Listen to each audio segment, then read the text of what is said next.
Tonight's speakers. Dr. Timothy McGrew is professor and chairman of the Department of Philosophy at Western Michigan University, where he's taught for the past 20 years. His areas of specialization include the theory of knowledge, the history and philosophy of science, probability theory, and the philosophy of religion. He's written several things recently that are closely related to the topic of tonight's debate, including the article on, quote, evidence in the Rutledge Companion to Epistemology, the article on the argument for miracles in the Blackwell Companion to Natural Theology, co-authored with his wife Lydia, and the article on miracles for the Stanford Encyclopedia of Philosophy. He was also a founding member of NWA, the rap group, later replaced by ETE.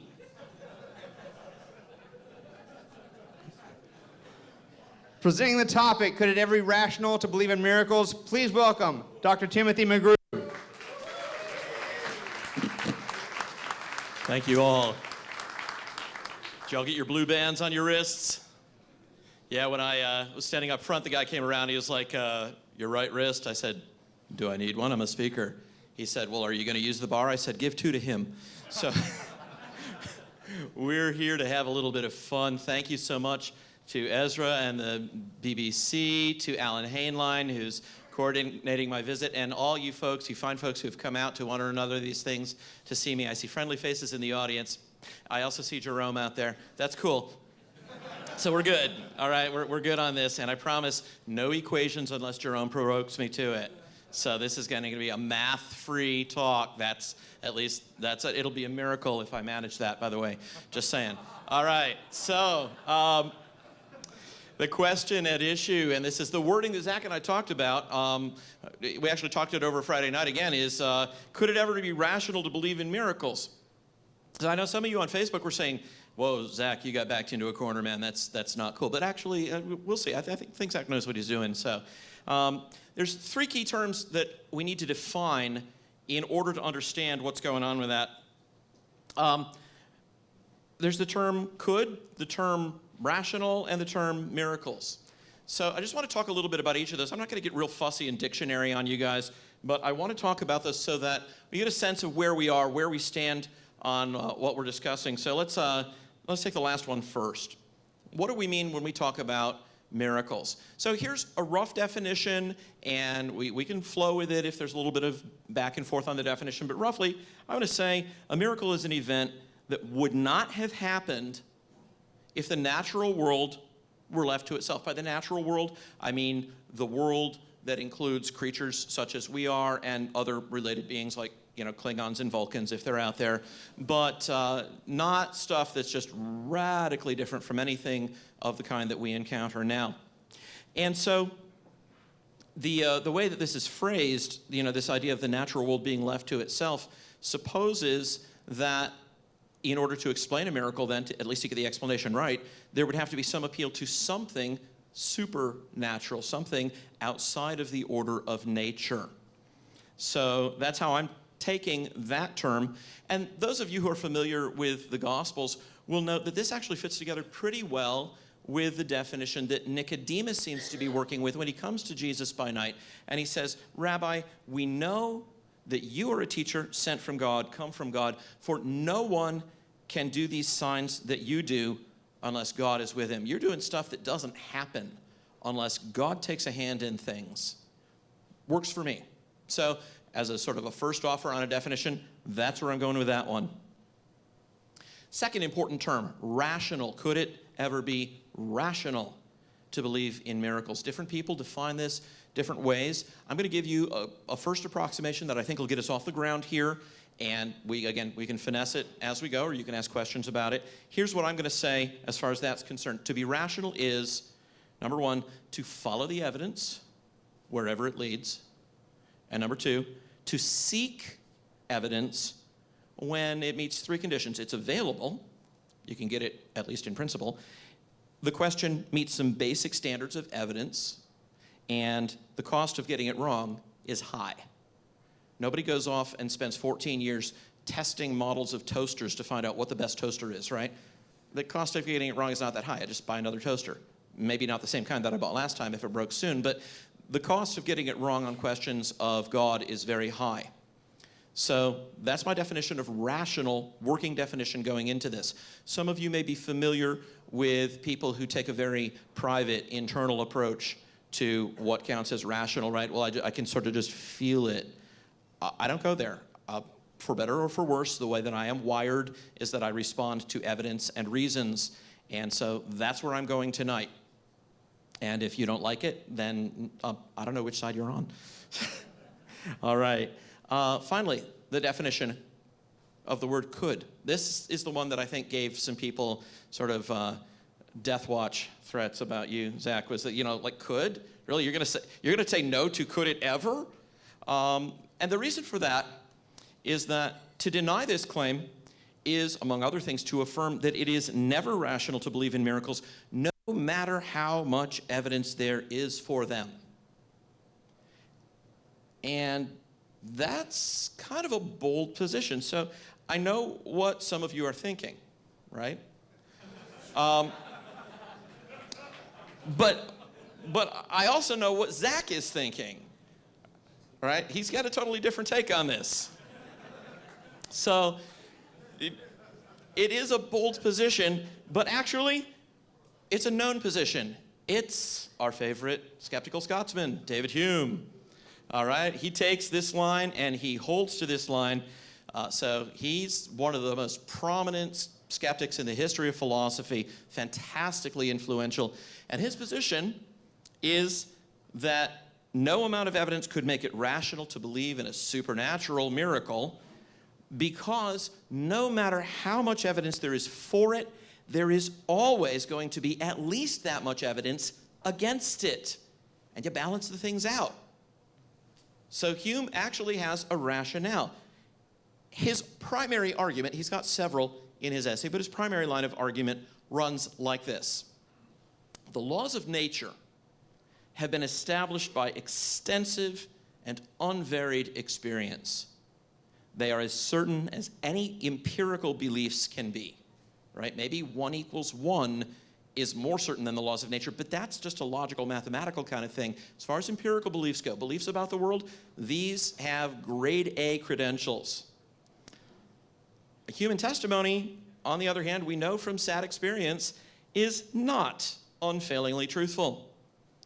And even if it were, sort of best case scenario, maybe it could equal, but it couldn't exceed the evidence we have for the laws of nature. So, if you're faced with a choice between a belief that is supported by the strongest possible evidence and a rival belief supported by somewhat weaker evidence, you gotta go with the stronger evidence. That's a really plausible sounding line of argument. And for those of you who are nonverbal, I put it in pictures. So that's the laws of nature, and that's human testimony. Okay, just for the nonverbal component of the audience so that you're tracking with us, Hume's just saying, look, I'm sorry, maybe you're trying on the testimony side, but the laws of nature just win. So if somebody says, I saw a mouse bench pressing a battleship, no is the answer, right? Just no. I would also say no there, but we'll come back and talk about that in a little while. Now, that is such a beautiful, plausible kind of picture that I think a lot of people are drawn in by that, and they're drawn in by Hume's beautiful writing, because for an 18th century guy, Hume is really a fine stylist. He puts it all really elegantly, and it sounds so wise and so reasonable that it makes people want to agree with him swiftly so that they will also seem wise and reasonable. A few of you caught that. But I think Hume's whole picture is wrong. And so part of what I want to do here is to take the time to probe into that a little bit and to show you why I think that entire way of pitting the laws of nature against testimony is a mistake.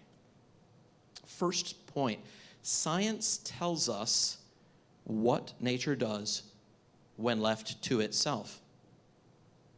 It tells us how the natural order functions when it is a closed and isolated system and is not being intervened with, not being messed with from the outside. And that is terribly important because, for reasons I'll explain later, I think almost all of the time it is being left to itself. Science itself does not tell us whether nature is left to itself. That is a separate question. So, it's the acceleration due to gravity near the surface of the Earth, about 9.8 meters per second squared, right? So this water bottle is accelerating toward the center of the Earth at 9.8 meters per second squared. Except that it's not, because I'm intervening in the system. I'm holding it up. You say, yeah, okay, but you're a natural creature. Okay, as far as the definition we're using tonight, I agree. I'm not sure that makes the key difference that it needs to make, though, in order to rule that out as an example. When something intervenes in the system, it can change the way it behaves. And so the laws of nature have this little unspoken rider running on them when the system is left alone. If the system is being monkeyed with, bets are off about that. So the question we really have to ask is, could we ever have good reasons that would make it rational for us to believe that the system is not being left to itself? Here's another way of putting it. Science, at its best, and we all know scientists are human, so they can screw up and be irrational, but when it's done at its best, it is a subset of the set of our rational beliefs. What it gives us are reasonable beliefs about a limited domain, the natural world, or maybe some sub-portion of the natural world when not interfered with from the outside. There are, however, other kinds of rational beliefs. If I want to know, do dead men stay dead when nature is left to itself? Science can tell me that very straightforward. We're talking about people who are completely dead, not just mostly dead. So yeah, I can get a scientific answer, although really, frankly, a first century Jewish peasant kind of knew that too. That's not a 20th century discovery, just saying. But if I ask the question, in this particular case, is there somebody who's interfering with nature? That's a question I think can be answered rationally in an evidence-based way, responsive to evidence, searching for evidence if you need more, but not a scientific question. To me, that seems like a sensible picture, but I think there's a difficulty that we get into that is due to a cognitive bias. It's sort of similar to what Thorndike calls the halo effect. I don't know how many of you have heard of the halo effect. We tend to associate positive qualities with other positive qualities. If somebody is handsome as the devil, we also assume that he's highly intelligent and good. The correlations for social sciences are pretty high. There you go, see? For social science, they're pretty high. The correlations that we tend to give are like, 0.35, 0.4, whereas those qualities are pretty much randomly distributed, and our correlation coefficients should be near zero for those. But when something has positive qualities, we tend to expand upon those positive qualities. I think something like the halo effect is going on here. We know that there's such a thing as rational belief, but science is so fantastically successful and at its best, so obviously rational, that we tend to let it just consume the whole space. And then that's not science anymore, that's scientism, that's an ideology. That says not only science is rational, great, with suitable normal qualifications, I grant that. In fact, I love science, I teach it. But is it the whole of rationality, or are there questions science is not competent to answer? We can do this in other areas, right? We understand that you can have something that's really, really, really good for certain things, and it's just not the right tool for other things. If I get a metal detector, I can go out and, wow, if this thing's sensitive enough, I can find stuff buried in the sand, I can find somebody discarded a watch, I can find the wires in my walls. Fabulously good at finding metal things. If I'm using it to search for my contact lens, I have a problem. I mean, besides the fact that I don't wear contacts. So it's just the wrong tool to use. It's great for what it does, and to say it's the wrong tool here is no disparagement of its qualities for what it does, just not the tool for finding everything.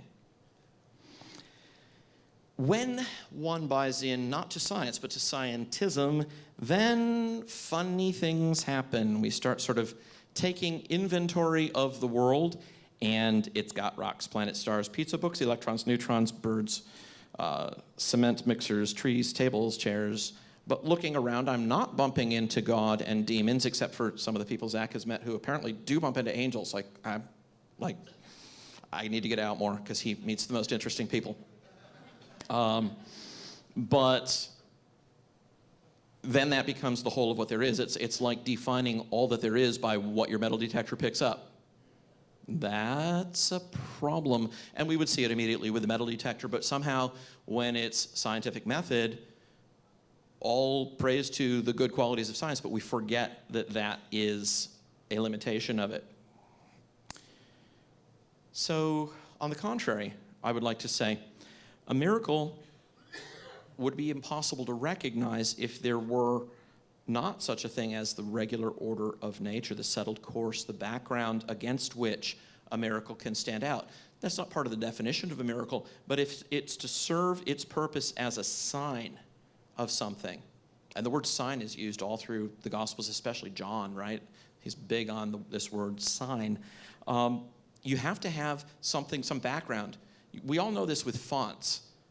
I have a dear friend who's actually my research assistant who likes to put pictures, brightly colored pictures with lots of interesting things on them, on his PowerPoint slides, and then use a red font over top of it. Pray for him. His name is John.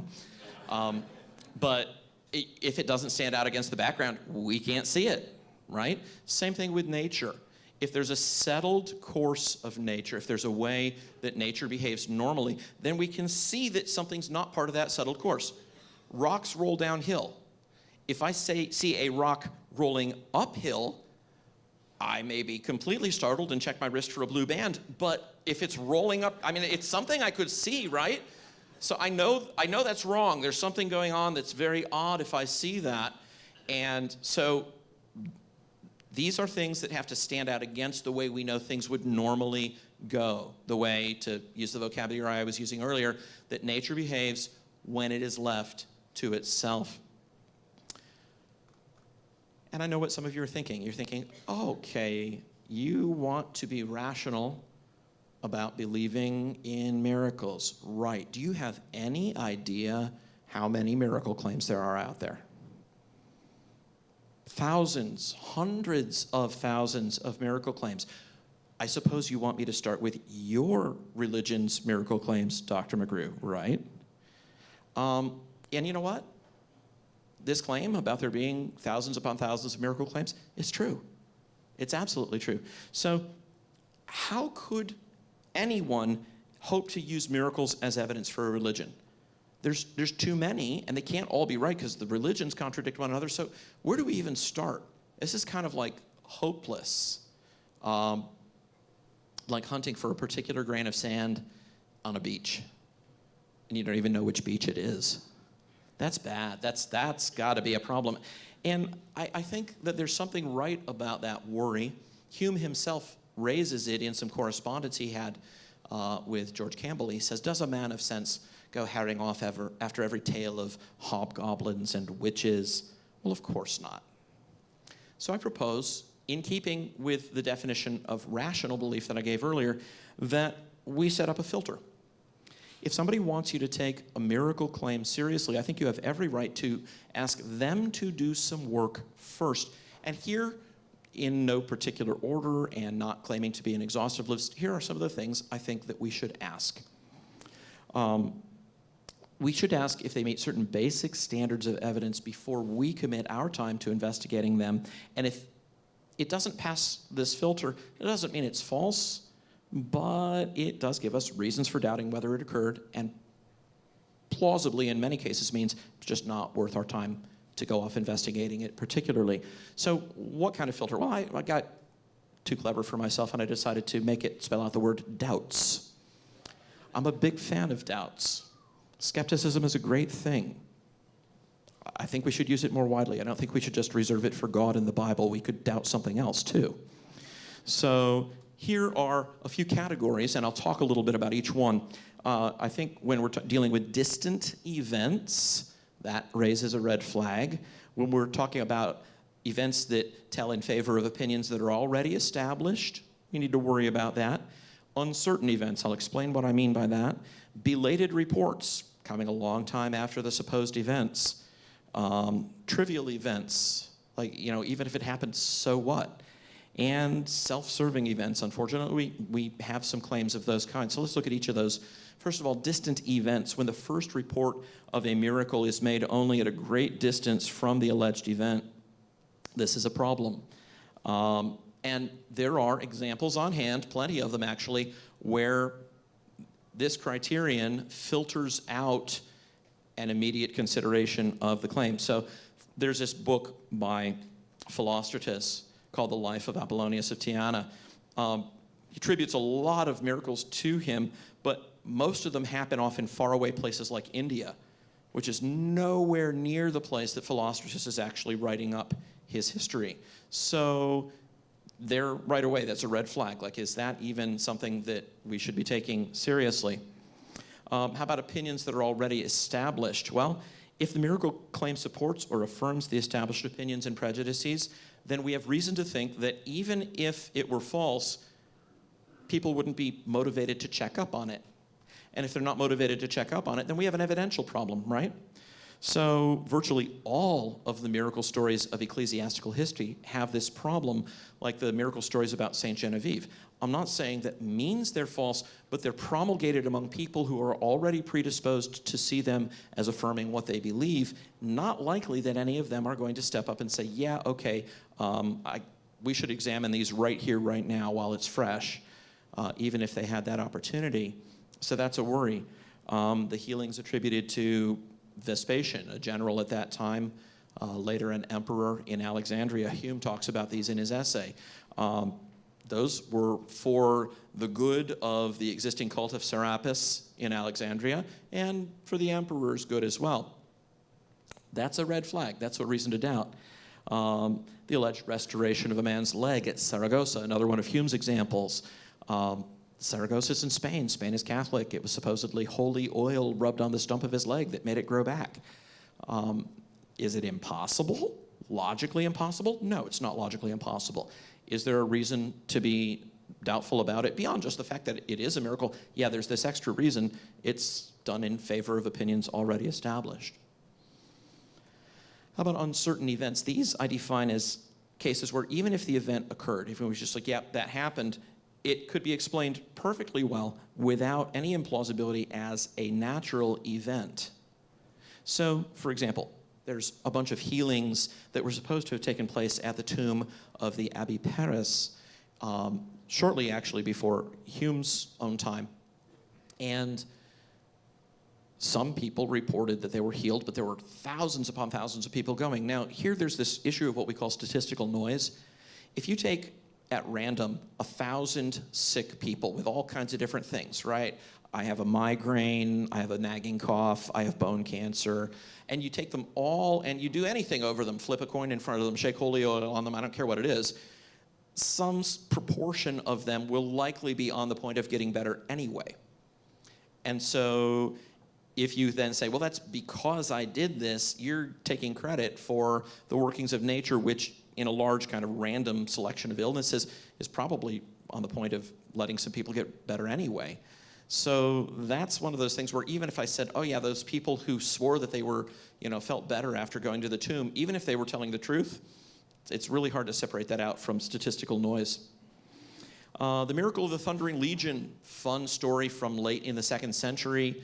The Emperor Marcus is with some legions. He's up in modern-day Czech Republic area, and it's going badly. They're surrounded by barbarians on most sides. It's dry, it's parched. His troops don't have enough water. And now, details vary, right? Some people say the Christians prayed, some people say the pagan priests prayed, but in any event, what happened was a sudden storm whipped up, water came down, the Romans were drinking off their shields because they needed the water so badly, and there was hail associated with it, but the hail hammered the enemy. Big hail. Miraculous? Actually, hailstorms happen. How many of you have seen a really good hailstorm where you can go out afterward and collect the hailstones? Right? You ever put them in the freezer, cut them open, do fun things with it? Yeah, right. Homeschooling dad, we do that.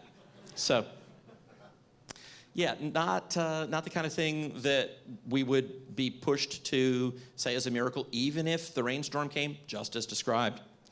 The Hindu milk miracle a few years ago, some Hindus set up a hue and a cry. There were little statues of the elephant god Ganesh, and they found that if they took a spoon and put milk on it and put it up underneath the statue's trunk, it was like, wow, the level of the milk is going down in the spoon. Spooky, huh? So my wife said, all right, just think about the geometry of a spoon. Let's take a spoon. We used water instead of milk, and we also just used a trivet with an unglazed bottom side instead of a statue of Ganesh. And what do you know? The tile actually soaked up some of the water too, because you take a little bit off the top of the water and you can see a real diminishing of the amount there. If I can reproduce it in my kitchen, it's doubtful that this is a miracle. Just saying. Belated reports, the B in our word doubts. When the first report comes long after the event, then there is a reason to doubt, because it's much harder to go and check up on it if it's 100 years after the event. Philostratus, this Life of Apollonius, that's way out there. He's writing in the early to mid 200s, 217, 220 something, and Apollonius died at the outside maybe at the year 100. So Philostratus not only never knew Apollonius, he never knew anybody who knew Apollonius. This is just too far of a stretch. There's some lives of Pythagoras that are filled with miracle stories, but they're written 8 centuries after his time. I'm sorry. If it was all made up, who would be there to check up on it now? That's a long time. Nobody on the ground has the capacity to check up on things written that much later. Many of the miracle claims of church history, you say, Dr. McGrew, you're a Christian, you're supposed to believe devoutly all these things. Actually, no. Right? I'm not obligated to believe these things, and just because they might confirm some things that I would like to see confirmed doesn't mean the evidence points that way. It's not a matter of what I want to be true, it's a matter of where the evidence points. How about trivial miracles? Reports of miracles or wonders unconnected to any significant purpose, making no difference to our lives. Even if they're true, who cares? So wonderful stories told by travelers about the sea serpent that surged up around the ship. I'm sitting here on dry land. I'm not out there on the sea. I don't have to worry. If there's a sea serpent out there, it doesn't make any difference to me. There's no claim on my life. There's no doctrine being vindicated by this. Whatever. It's absolutely an idle tale. T.H. Huxley had an example. Would you believe it if 12 men told you they saw a centaur trotting down the road? Well, I want to see if they had blue bands on their wrists, right? So, no, all right, but what would be the significance of that? It's unconnected to anything. There's no reason to expect that if God exists, he would send a centaur out along in front of the door. I just don't, if he has a reason for it, I'm not in on it.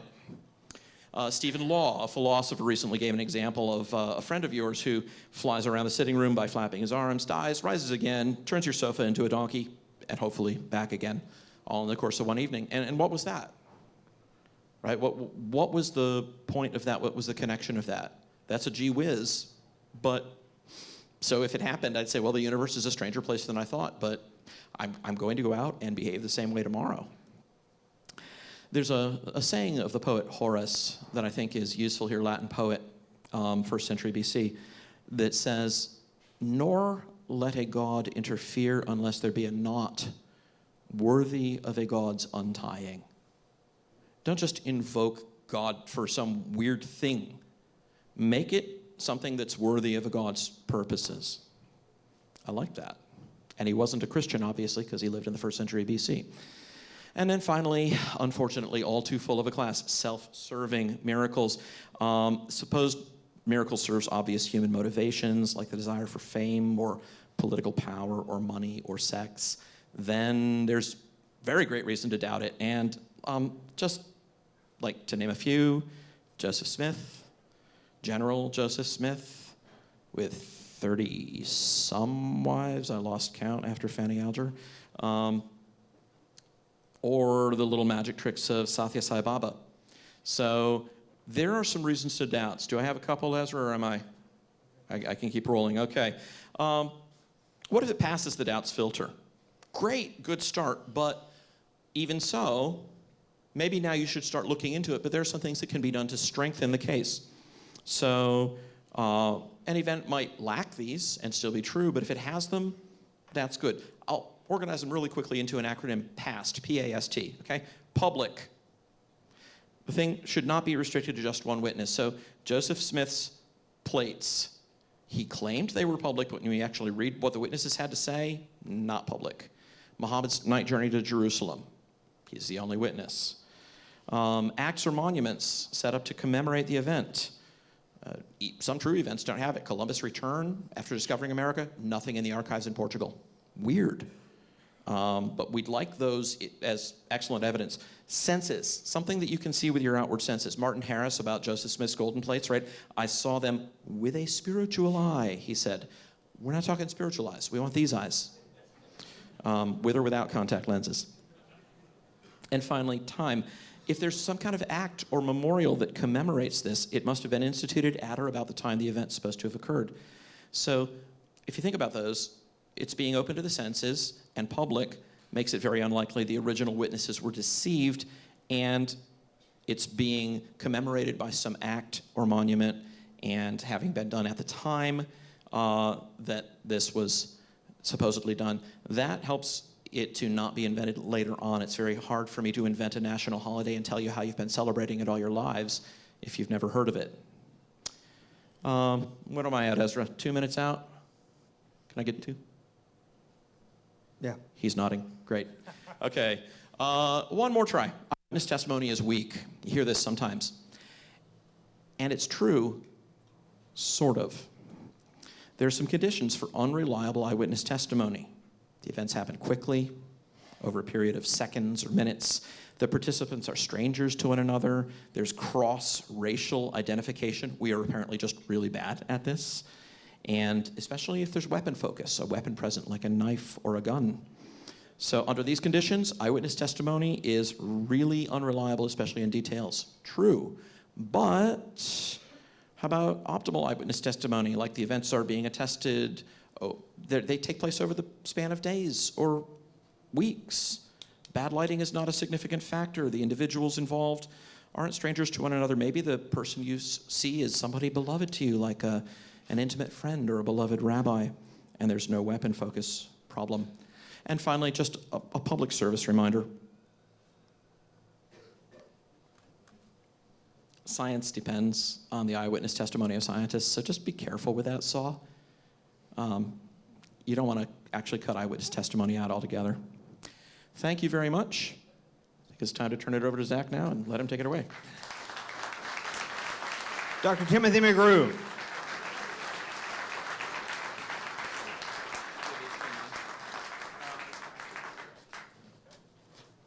Our second speaker is a long-standing friend of the Bible Beer Consortium.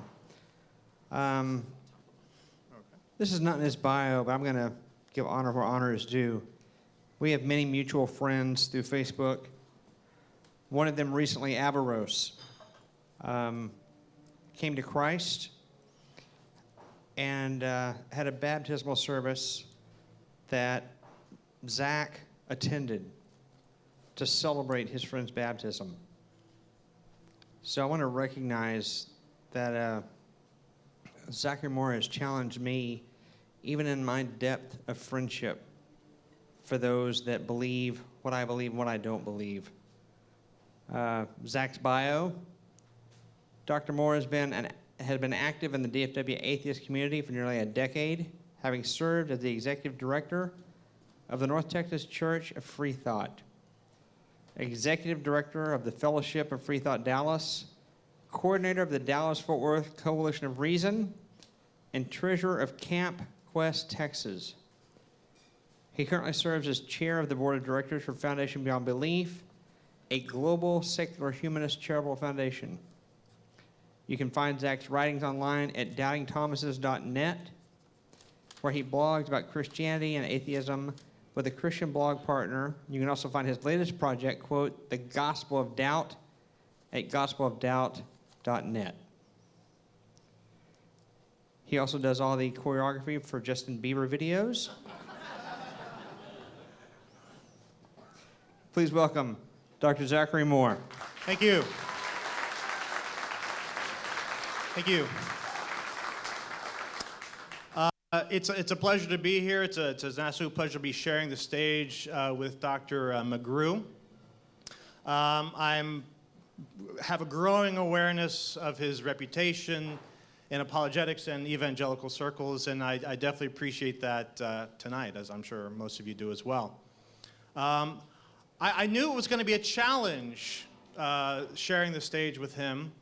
I knew it was going to be tough. But I actually learned just yesterday, there was a fellow that I know who's a philosophical authority, and he informed me that there was no possible world in which I would win this debate tonight. And boy, that's a load off, you know? If there's no possible world, then I can just, perhaps if I have to lose here tonight, perhaps, hopefully, I can lose gracefully, and if not, perhaps, hopefully, at least I can be entertaining. So, you know, I was initially hoping to sort of bring in the spirit of the so-called miracle on ice. You know, if I could at least be the sort of the scrappy underdog, but I'll just sort of set that to the side for now. So, I think Dr. McGrew has made a very compelling case here for taking miracle claims seriously. And during his presentation, he mentioned several miracle claims as he was sort of going through his filter. There's one that he left out that I'd like to share with you, and then I might be able to share a few more with you tonight. So, believe it or not, I brought a miracle here with me to show everybody. It's right here, in fact. You might not be able to see it. It might be a little bit more recognizable if I hold it up like this. Does anybody know what this is? All right. So this is a Catholic host.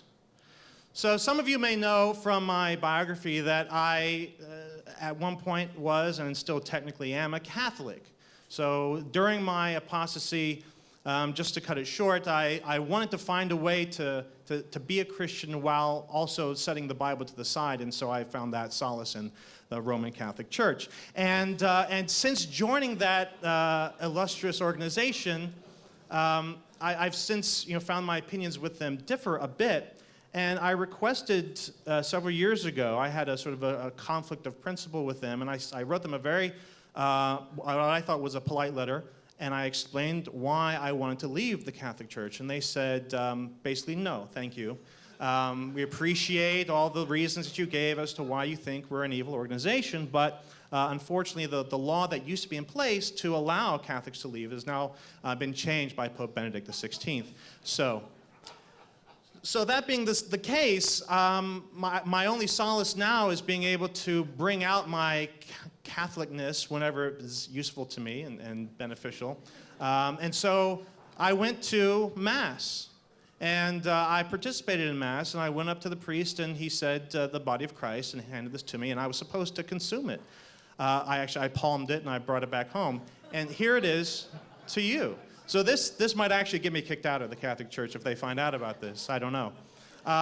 But this, in a serious way, this is believed by the Catholic Church to be an actual miracle. Transubstantiation is the change in substance, not necessarily of species, right? So it still remains in appearance a bread wafer.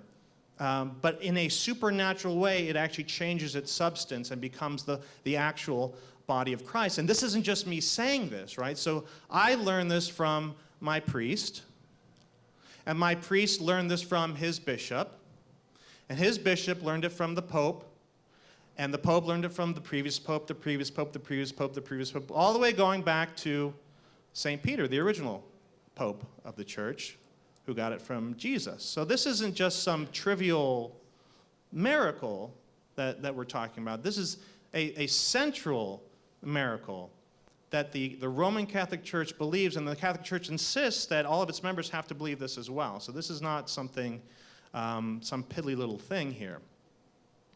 Now, in addition to the transubstantiation of the host, there are a number of other miracles associated with the Eucharist that exist in church history. One of them is a special miracle that took place in Italy.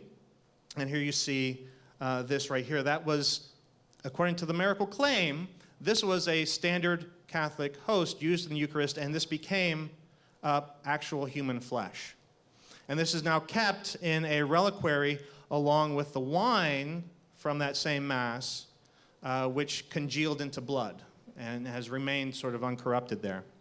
And this happened in the year 700 in Italy. This is attested by the accounts of Richmond in the city of Lanciano.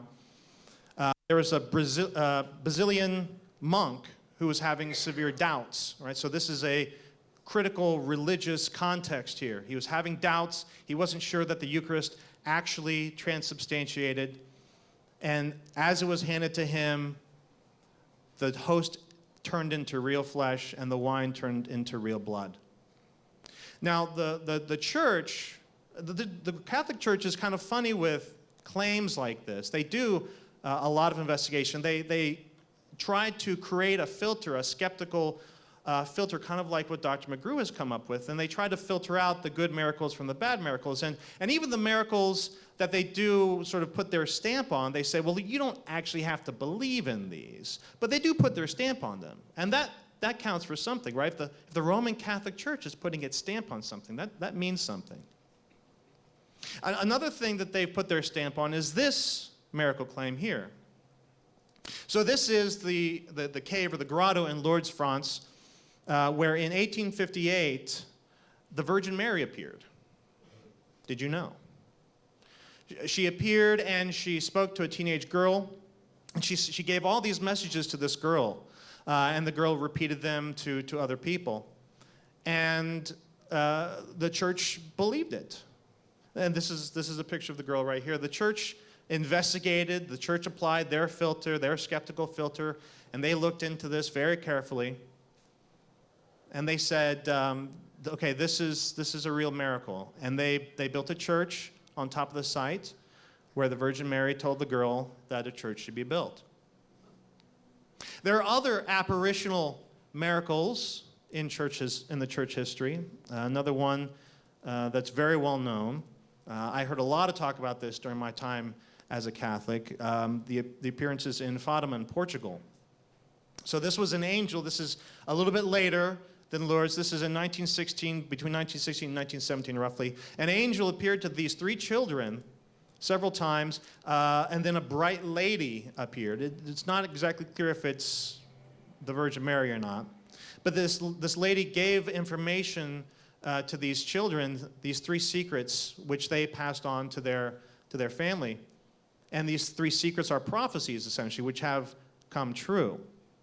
Now, of most significance, of highest significance, this miracle was not just attested by these three children. There were thousands of people, once they started hearing that there's this angelic figure coming to talk to these kids, all these people started hearing about it, and they all came one day, and thousands of people simultaneously saw the sun dance in the sky. Thousands of people. In modern times, right, in the 20th century, thousands of people saw this happen. They saw Jesus in the sky, blessing the people. And after a canonical inquiry by the Roman Catholic Church, these visions were officially declared worthy of belief in October 1930 by the Bishop of Fatima. So these are serious miracle claims that are taken seriously by the Roman Catholic Church. Now, would they pass Dr. McGrew's filter? I don't know. Perhaps. But they passed the Roman Catholic Church's filter, for sure. Now, by no means is the Roman Catholic Church the only organization or the only religious tradition that's associated with miracles, as Dr. McGrew said. Miracles abound throughout the religious landscape in all different sorts of types. And I'll just survey a few of them here. So the consumption miracle. So Dr. McGrew mentioned the more recent milk drinking miracle. This is from, I think, 1995 or so. But long before that, there's a story that comes to us from the year 1000. A fellow named Nambi Ambar. His father was the priest of a small Ganeshi temple in South India. And one day he had to go to another village, so he asked his son to take the food offering to Ganesh at the temple. And his son Nambi did the best that he could, but he was upset. He was distraught because he would put the food in front of the idol, and the idol wouldn't eat. And he thought, well, he should be eating this food. I'm bringing it to him.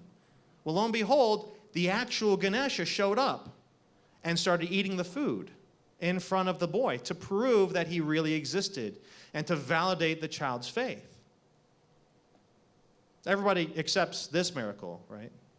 Nobody has any problem with this. Yeah, it's an interesting miracle. It reminds me a bit of the miracle, the story told about Jesus eating the piece of fish, right? So there's the story about Jesus after the resurrection meets up with his apostles, and they at first they think he's a ghost, right? So they have this moment of doubt, this moment of crisis, very much like this little boy. And Jesus helps them. He sort of affirms their faith by eating in front of them, much like Ganesha affirmed this boy's faith by eating in front of him.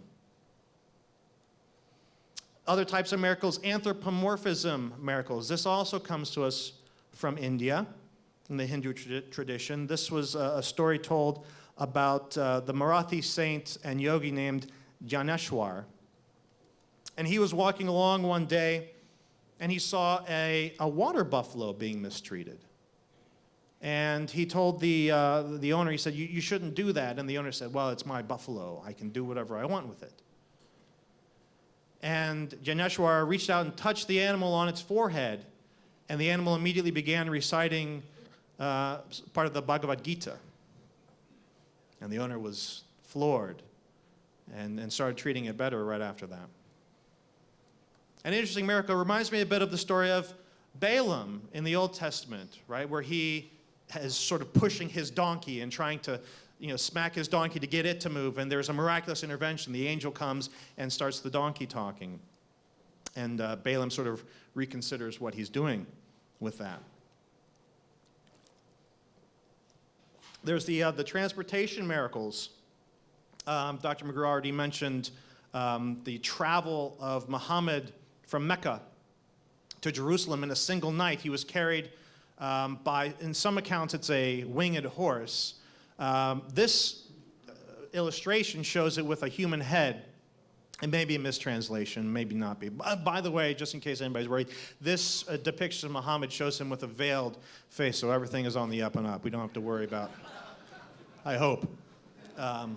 Actually, if you're in Dublin and you go to the library there, what's the name of the fantastic library that has all the manuscripts in it? Dr. McGrew, do you? Trinity College, Dublin? It's right next to that. Okay, right next to Trinity. Okay, sorry. Well, anyway, they have a great collection of manuscripts with sort of Persian, Muslim drawings, and they all look like this. They're fantastic. But this fantastic creature carries him directly up into the heavens, and I'm struck by comparing it to the miraculous journey of Jacob as going on the ladder straight to heaven. And I see these same themes coming up over and over again in all these miracle stories. We're told about, Josephus tells us, in fact, of Honi, the circle drawer. Right? So as the story goes, this happened in roughly 60 BCE, before the time of Christ. There was a terrible drought in Judea, and Honi was a very pious man, very, very religious man, very close to God. And he kind of got upset with God, keeping the rain away. And so he drew a circle in the dust and stood in the circle, and he told God that he would not move from the circle unless God allowed the rain to fall. And so God made the rain fall. But it started as a drizzle, and Honi said, that's not good enough, God, I want more rain. And it started to pour. And then Honi said, whoa, okay, that's a little bit too much. And then the rain became sort of a more moderate flow. And some people were sort of, in the stories about Honi, some people were sort of upset by his ordering God around, but he was so well thought of, and he was so close to God that people thought that this made sense. And this was a well-known story at the time. There are also other sort of transcendent miracles. So this is, Dr. McGrew mentioned one of the Sai Baba. There's actually an older Sai Baba, Sri Sai Baba. It's very popular. In fact, in my hometown of Mason, Ohio, they have the Sai Baba Center now of Greater Cincinnati. But the story is told of Sai Baba, who lived in the early 20th century, late 19th century. He was a very poor religious person. He was in the custom of borrowing oil for his lamps from shopkeepers in the village that he lived in. And at one point, the shopkeepers got kind of upset with him, and they said, you should be paying for your oil just like everybody else. We know you're holy and everything like that, but come on. And so they said, no more oil tonight. So Sai Baba went back to his where he lived, and he filled his lamps instead with water and lit the wicks. And the wicks burned all night. And again, we've just passed the holiday season. You can't help but think of the Hanukkah miracle as another similar miracle in this category. And finally, resurrection miracles, right? This is the big one, right? The miracles that count. In the Christian tradition, of course, it's the resurrection of Jesus. That's the central miracle, aside from the incarnation. But there's lots of other resurrection miracles that are told, even within Christianity. People are being resurrected all the time, apparently. And one that involves St. Nicholas. So again, we're just past the holiday season. How many people knew that St. Nicholas had a very robust miraculous tradition associated with him? I didn't until not too long ago.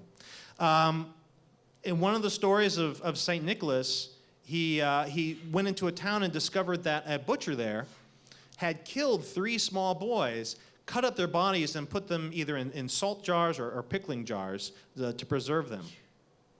And to further complicate the miracle, this had happened 7 years prior. So these bodies had been disassembled, the boys had been dead for 7 years.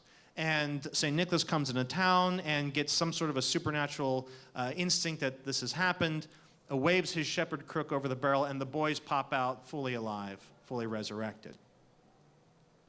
In some accounts, depending on where you hear the story, whether it's in Italy or in France, they're not 3 boys, they're 3 theology students traveling to university. So careful where you stop, people. And then, of course, there's the dark side of miracles. And these I don't think get a lot of play or attention. I sort of call these tragicals, right? So when something really remarkable happens, something happens that wouldn't happen if the natural world was left to itself, and yet it's something really, really horrible and nasty, right? Normally when we think of miracles, we think of something nice, like helping out a water buffalo or whatever. But this story comes to us from Acts. Took place in Judea, roughly 33 in the Common Era. Ananias and Sapphira, early Christians in the brand new church, they had sold some property and brought the proceeds to give to the church leadership. But they misrepresented how much they had gotten in the sale. And as a result of that, Peter condemned them, and they dropped dead. And it's not stated explicitly in the story that this is a supernatural thing, but it's one of those coincidental events that only really makes sense if it was actually the hand of God touching them and dropping them dead. So these are, if we're following along with Dr. McGrew's conclusion that miracles do exist, one of the things that seems inescapable if we look at the wide variety of miracle claims that have been put forth throughout history, and even in recent history, is that it seems like they're all kind of a type. It seems like they're all very similar. They're all conforming to these different sort of patterns and types, and the similar things are happening over and over and over again. So, if I've lost the debate and I have to go with what Dr. McGrew says, that miracles are possible and it is rational to believe in them, how then do we assess these claims? How do we make sense of these claims? Right? Because on the one hand, there is individuals such as these other intellectuals from the state of Michigan. who posit that the miraculous is everywhere, right? So if these miracle claims are shown and associated with every sort of religious tradition, if they're part of everything, we're in danger of being surrounded by miracles all the time. And that's not what we want. I don't think that's certainly not what Dr. McGrew wants to do with his filter. Dr. McGrew wants to filter those out, and I want to filter those out too. But the problem is, though, that we're being presented with all these claims from all these different points of view.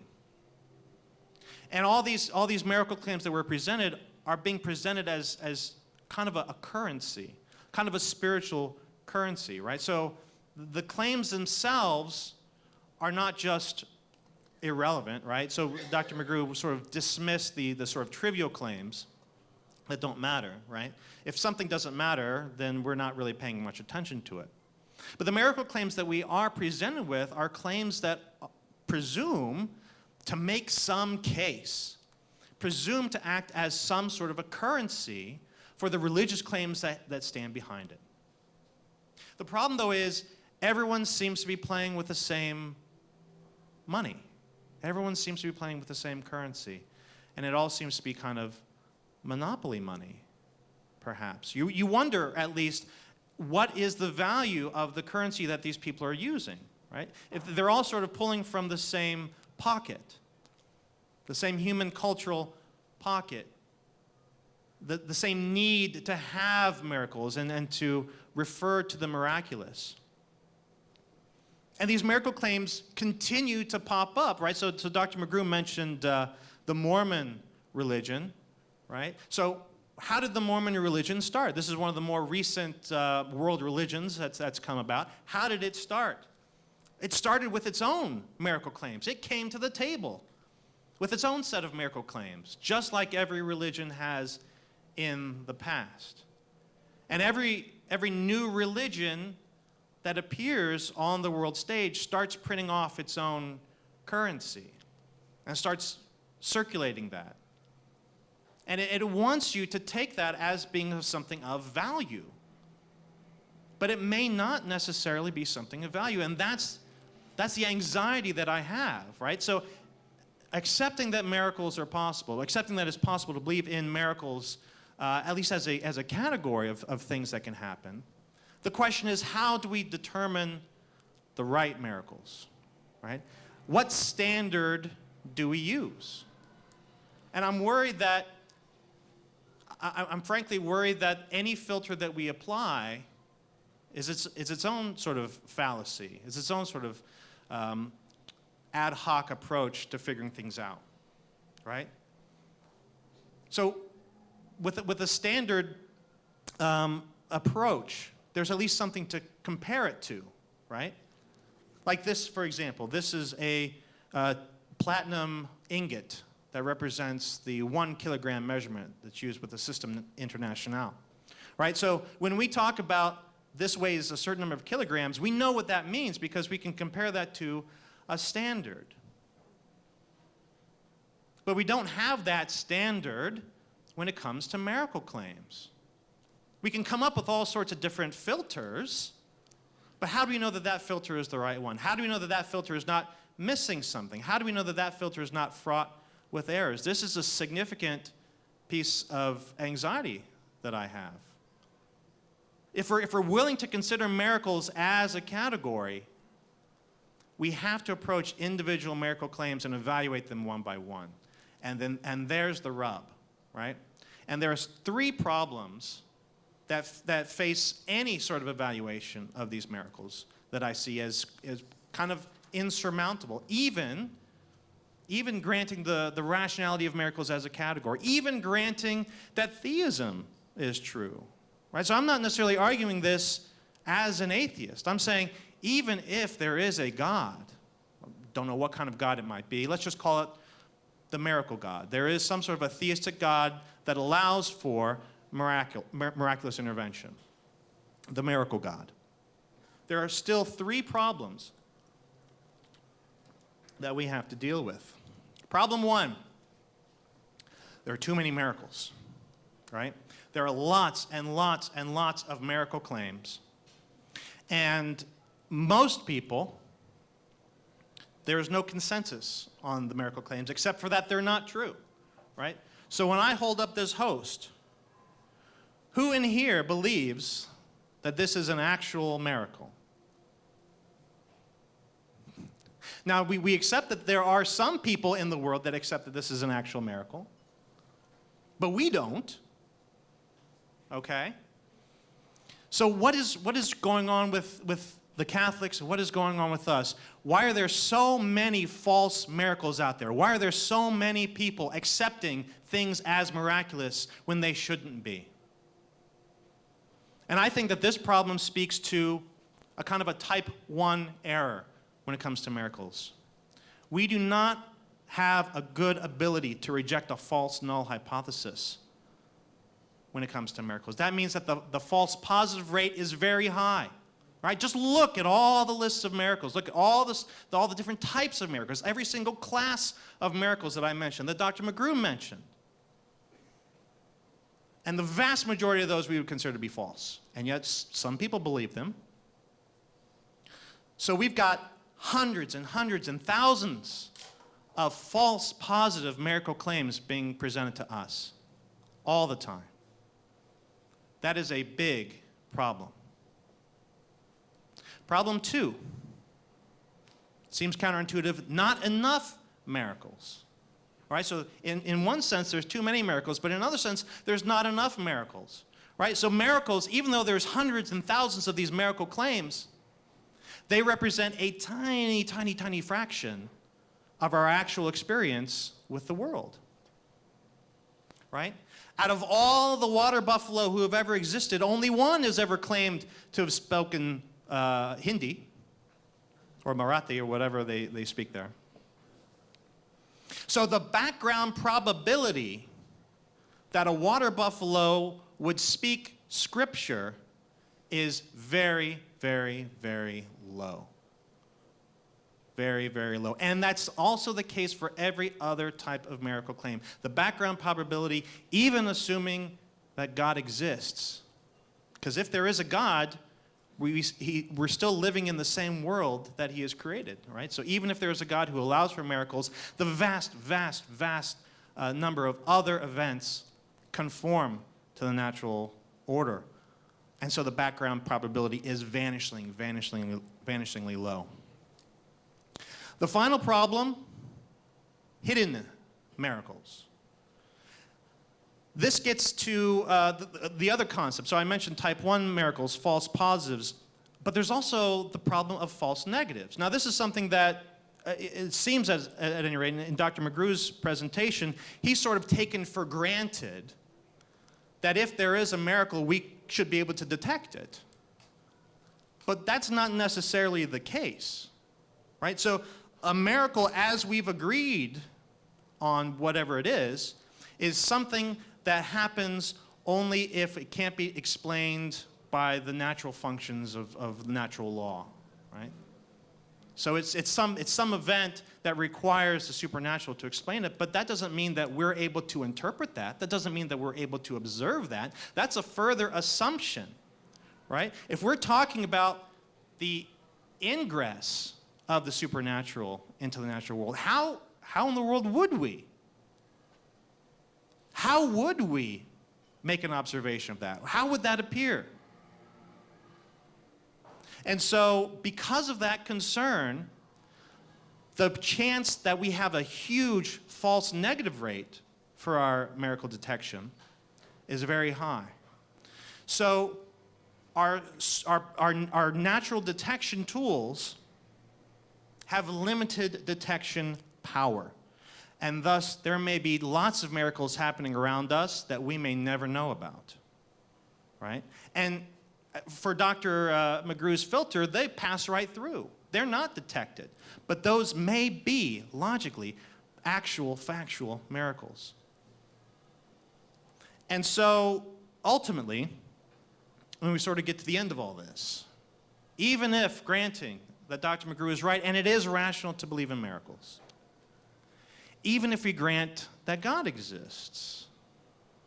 We find that although it may be rational in theory to accept the possibility of miraculous events as a category, when we look carefully at any particular miracle claim, the high probability of error, type 1 and type 2 error, combined with the low background probability of the claim itself, renders any miracle effectively, if not actually, irrational. Thus, even we theists have to labor alongside our atheist brothers and sisters in discerning the validity of the miracles that we hold dear.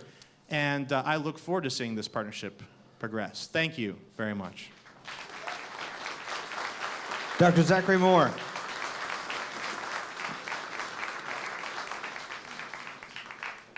We have a 5-minute rebuttal by Dr. McGrew. All right.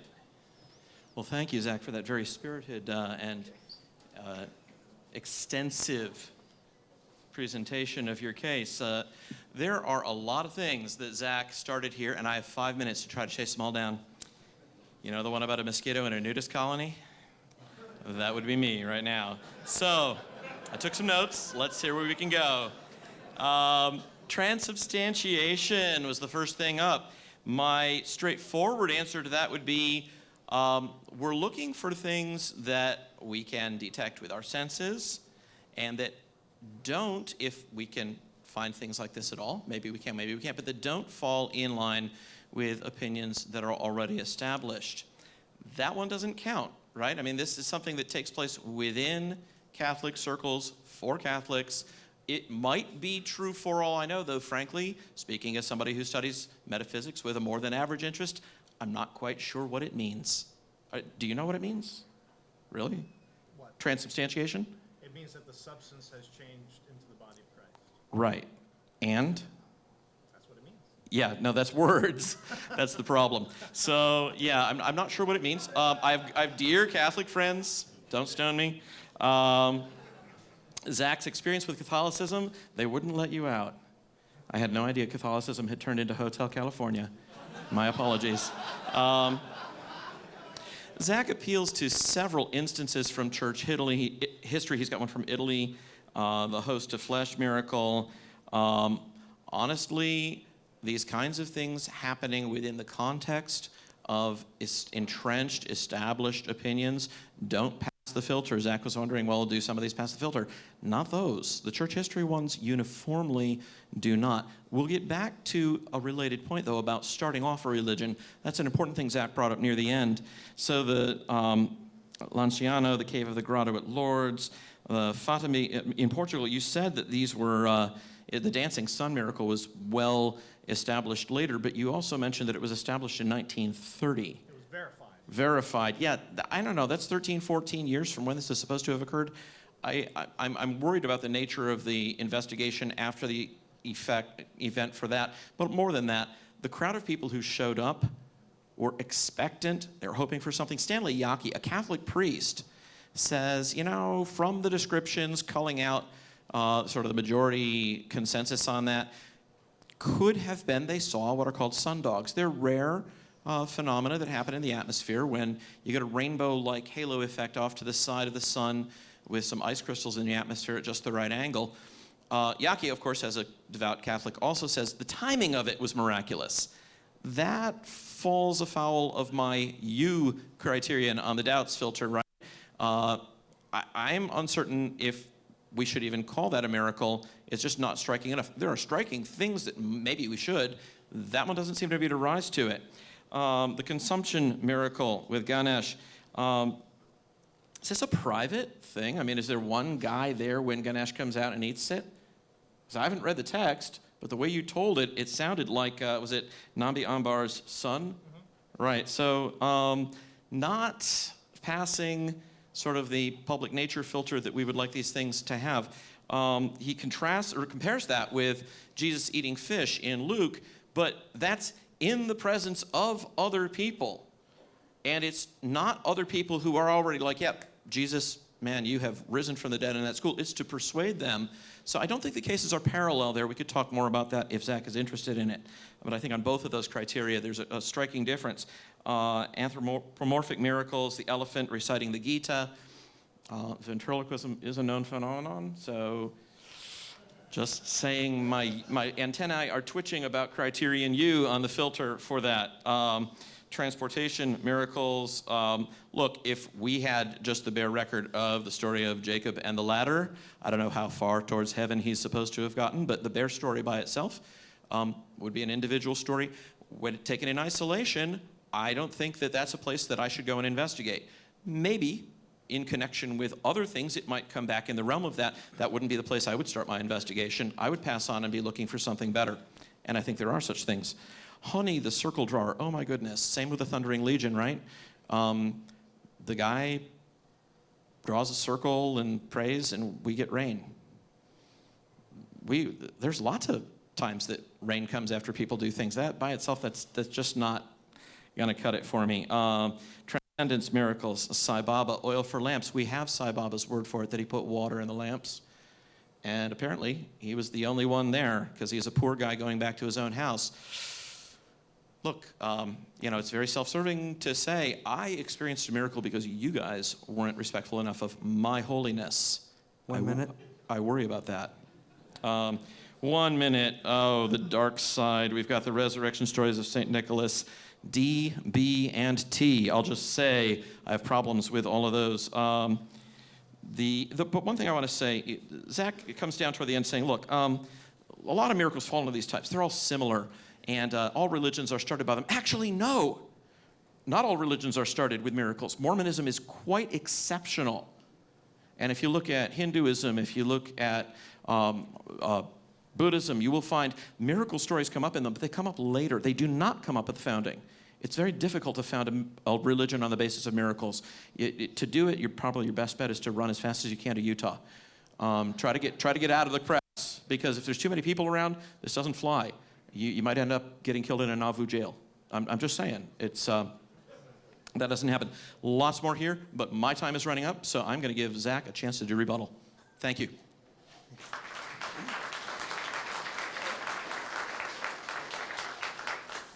Dr. Moore, 5 minutes. So those of you who know me personally know that I am a aficionado of irony. So suffice to say, I love the fact that I'm up here arguing against a miracle skeptic for miracles. Good luck, big guy. So, right, so I acknowledge that Dr. McGrew has come up with a filter, and it might be a decent one. It might also be too restrictive. It might be too permissive. I don't know. What do we compare it against, right? Well, the one other filter that we have that has been in existence for, 1,000 years or so is the one that's used by the Roman Catholic Church.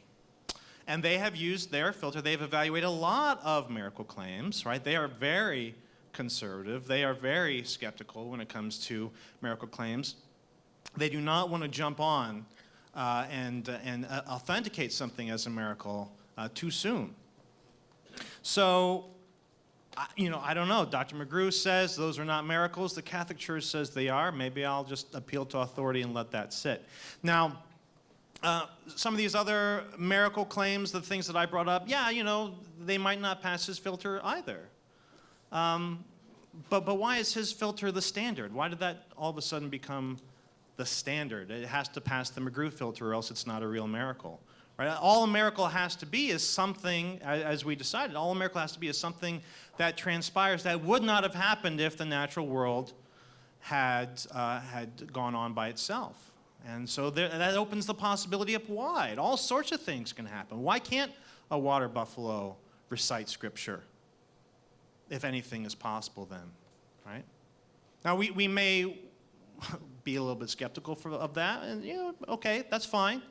That's fine. But we have to evaluate each claim and see how they all stack up to each other. And it looks to me like they do sort of adopt these similar categories. Let's see, there was one other one that I wanted to mention. The only other point that I would make is it seems to me that if we use Dr. McGrew's filter, then we lose a lot of miracle claims that are made in the Old Testament. A lot of those have to go away as well, because a lot of those are made in the distant past. A lot of those happened by people by themselves. A lot of those affirmed prior beliefs. So I don't know, how much of the Bible are we willing to sacrifice in order to set Dr. McGrew's filter up as the end-all, be-all of what makes a miracle?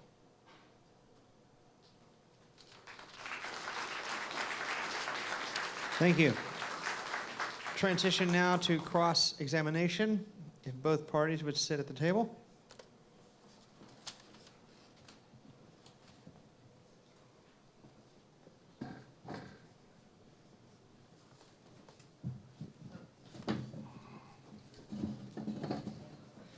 Each speaker will have 10 minutes.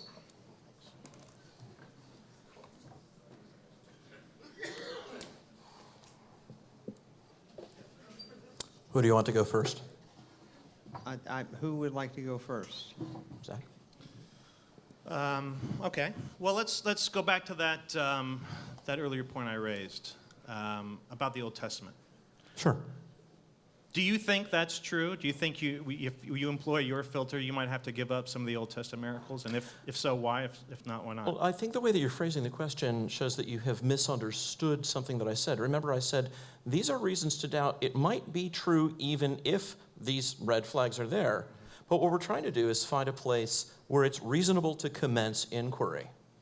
Because there are so many things out there, you're like, well, where do we start? Okay, I'm proposing to you a place to start. Frankly, I think that if you're on a search for whether there have been any actual miracles that have taken place, and you, surveying the ground, start with Balaam's ass and pour a lot of time into that, you're looking at the wrong place. Okay, I just don't think that's a good place to start. Why is that? Because it's something that happened with only one guy, and it's something that attests some opinions that are already affirmed. So it might have happened, but that's not a great place to begin. Why do you sink your effort in collecting data in places where you think there's some hope that you're going to come across something true? That's not a promising place to begin. It might be a promising place to end if other factors come in. If you connect it to an entire fabric with an arc of prophecy culminating in the birth and death and resurrection of Jesus Christ. If you're persuaded of those things, we can go back and can have a conversation about the Old Testament, and it's going to look different, because there's going to be a connection that's established, but that connection is going to be anchored at the far end. Or we could go back and we could try to talk about the crossing of the Red Sea or something, or the crossing of the Jordan and the building of the monument there, and we could talk about whether we could anchor a few things at least in Old Testament tradition. But I think it's better to go to the place where you clearly have people who are devout Jews, and suddenly they up and they change a lot of their beliefs at once, in a very dramatic way, in a short period of time, in the teeth of the opposition, and proclaim it at ground zero. That's the place to start looking. That doesn't guarantee that something really happened there that was miraculous, but something happened. That's the place to start looking. So I think if you're looking to throw out the Old Testament, the filter was never designed to say, and we can just trash all of those. I several times said, and it might have happened, but this isn't a good place to begin. And so I think we want to go about it by finding the most promising place to start investigating. That's what the filter is for. And why is that the most promising place to start? Why is something that didn't happen at a great distance from the place where it was first reported, something that was not done in confirmation of opinions already established, something that can't be brushed off as uncertain, something that wasn't just a report long after the fact, something that's not trivial, something that isn't self-serving? Why is that a good place to begin? Well, I'm just Okay. wondering. Right. It seems maybe like a post hoc sharpshooter fallacy type of thing. Yeah, so here's the deal. If you try to say it's a sharpshooter fallacy, and we're in Texas too, man, what a low blow. And we have open carry now. Wow. So. Hey, I'm loving it. I'm expecting a 9mm as a gift when I come out of here, just saying. Okay. No, seriously, this is a very important point because it touches on something that you said at the end of your presentation.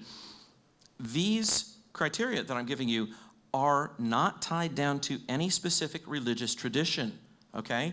They are obvious, sensible kinds of things. Every one of them, if there's a failure on it, it increases the probability that the event would have been allowed to pass unchallenged even if it didn't really happen miraculously. And that is not something that's coming from inside the Christian tradition or specifically Protestant Christianity.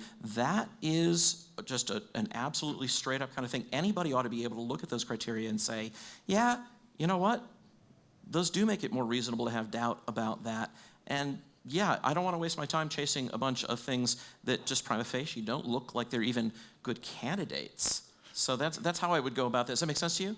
So would anyone from any religious tradition look at that filter and say, yes, that makes sense, I should apply that to my own? That fits well with my religious tradition as well. I think they should, but you're asking me a would question, right? So there's a normative question and a descriptive question. I think they ought to. A lot of them might not. Ask a devout Hindu about the incarnations of Vishnu and say, so yeah, like under which Raja or which monarch was that? And the answer you will almost invariably get is, you are asking the wrong question. You're trying to nail these down into history. They are intended to tell a spiritual story. But just because of that, they are stories and they're not accounts of things that are supposed to have happened in space and time. Miracles, if they happen at all, happen in space and time. They're the kinds of things that take place in the realm where, in principle, things are observable. You mentioned at the end of your critique, hey, what about things that maybe are miracles and you can't tell? I'm only talking about rational belief. I'm not trying to catch all the miracles there might be. Let them go. If I can't, detect them, then I'm not worried about that. This is about it's being rational to believe in miracles, not my being perfect to catching all of them. That's a totally different kind of issue. Well, and that goes to what I was saying before about the error rate. Right. And if you were to develop, for example, an assay to detect disease, and the false positive rate was very, very high, and the false negative rate was very, very high, you would never use that assay. Right. It would be worthless. And yet this is what it appears, that our detection ability for miracles has that very, very high false positive rate and a very, very high false negative rate as well. That may be sort of what the shoot from the hip, be affected by your cultural biases rate is. I'm not actually all that surprised by that. I'm interested in the question of rational belief. I want to know, when we apply reasonable criteria to these things, does anything come through? I'm not concerned so much with a high false negative rate. But if there's something that comes through and I have a low false positive rate, then we have something interesting to talk about. But it seems like we have a very high false positive rate as well. Not with the filter, just with sort of shoot from the hip expressions for within religious traditions. That's why I'm proposing a filter. I think we need one. Okay. That's the distinction. Yeah, you're right. People sort of pre-reflectively, yeah, we screw up on all kinds of things. I think we should be more rational. And with the, just getting back to thinking how it would work for other religions, right? So the filter is, let's see, the DOUBT, right? So then the D is the what? Distance from the event, the great distance of the first report of it. I mean, we may be distant from the event, but we believe all kinds of things about the Battle of Marathon, and we're not there. It's the first report that matters. I'm wondering if that sort of unfairly limits miracle claims, like, for example, from the Hindu tradition, where everything is so ancient. All the miracle traditions, all the stories that we have. Well, that would be the B criterion. It's not a matter of how old it is. Right. It's a matter of the distance between the first report we're aware of and the purported event. That's the distance that we're trying to measure. But that does correlate with the age of the religion, right? So if the religion is very old and the first written accounts of these things are separated in time very far. I would even it seems to privilege certain religions over others. I would even be willing to consider seriously if there were some serious oral tradition. 2 minutes. If there's not, then I just have to say, I'm sorry, I didn't set out to try to push Hinduism away as such, but the criterion seems a reasonable one to apply up front, and if they can't meet it, then Zach, I'm sorry, I think people who investigate this reasonably should become Christians. I do, but I didn't set out the criteria to say, believe all and only the Christian miracles, and that's what I'm trying to say there. So that segues into my final question, I guess, is the S, self-serving. Yeah. And I wonder about that, because it seems like pretty much every miracle claim is self-serving in some way. What sort of a miracle claim does not advance some religious belief or position or argument? One that originates it in the teeth of the opposition when you already have something that you believe is a relationship with God to fall back on, right? Judaism is a very well worked out system. And if in the teeth of the Jewish rulers and Roman power you endure labors and dangers and sufferings voluntarily on behalf of the accounts you're delivering and solely in virtue of your belief of those accounts, and if from the same motives you also submit yourself to new rules of conduct that don't exactly line up with ordinary human nature, then I think we have something that is not plausibly describable as self-serving. If you think that getting stoned and beaten like the Apostle Paul was his way of having a good time, hey, let's go out and tell this story and we can get ourselves killed in some really interesting ways and beaten up, and then your concept of self-serving isn't mine, and maybe we have other issues. So you're saying that the miracle, that he told the miracle and then he told about the miracle and then was stoned? Oh, a lot of these guys actually went out there and suffered for that. Whether they all died for it, it's a common kind of sloppy Christian claim to say, oh, all the apostles died for their faith. Yeah, actually, a few of them did, right? We've got some records about Peter and about Paul dying, proclaiming the resurrection of Christ. And we know that that was the place where it stuck. We know that that was the thorn in the side of Judaism and the reason that they were riled up against the Christians. But yeah, they went out there and they changed their manner of life.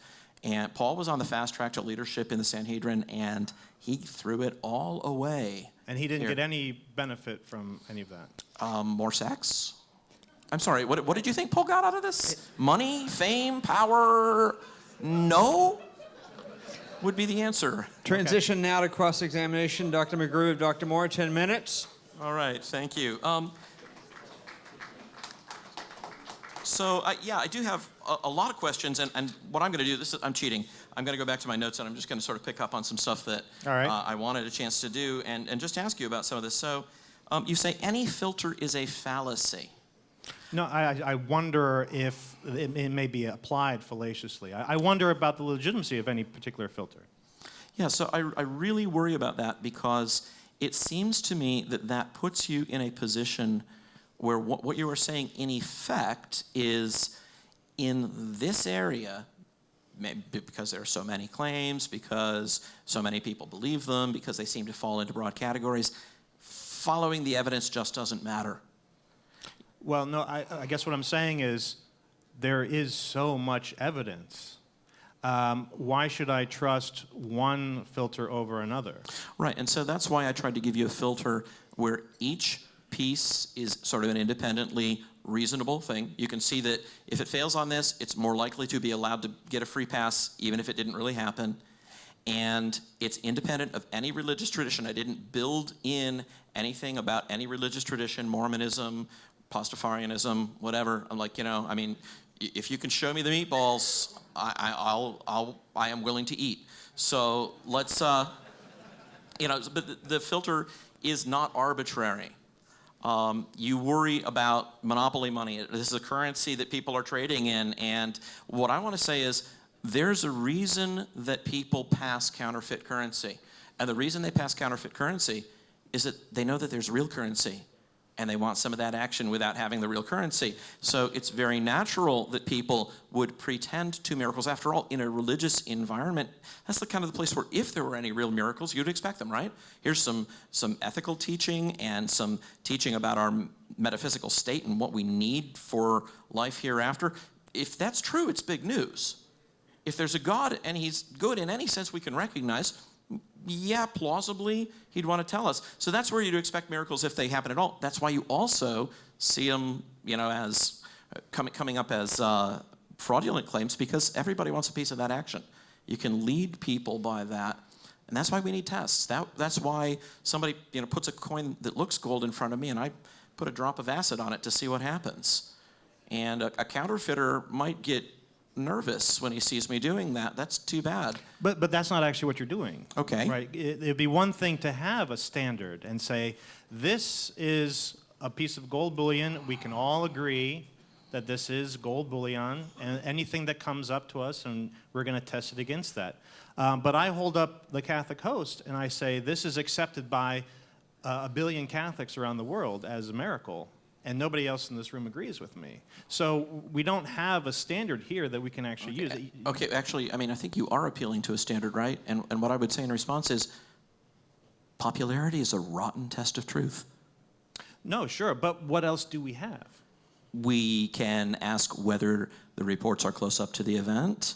We can ask whether they are close in time to the event. We can ask whether they are not advanced in support of established opinions. We can ask all of these questions that I've been putting forward, and those can give us reasons. Defeasible. I'm not claiming proof, right? We're dealing history here. We don't do proof with stuff like this, but these can all give us reasons to take it seriously. You get that far, then you can start asking whether there are some acts or monuments that commemorate it.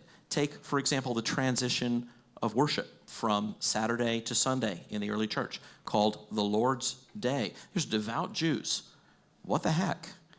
What happened there? But whatever happened, there's a commemoration of something that happened on Sunday, and they'll tell us, right, early up into the 2nd century, we actually have the record of people saying explicitly, for this is the day on which our Lord rose from the dead.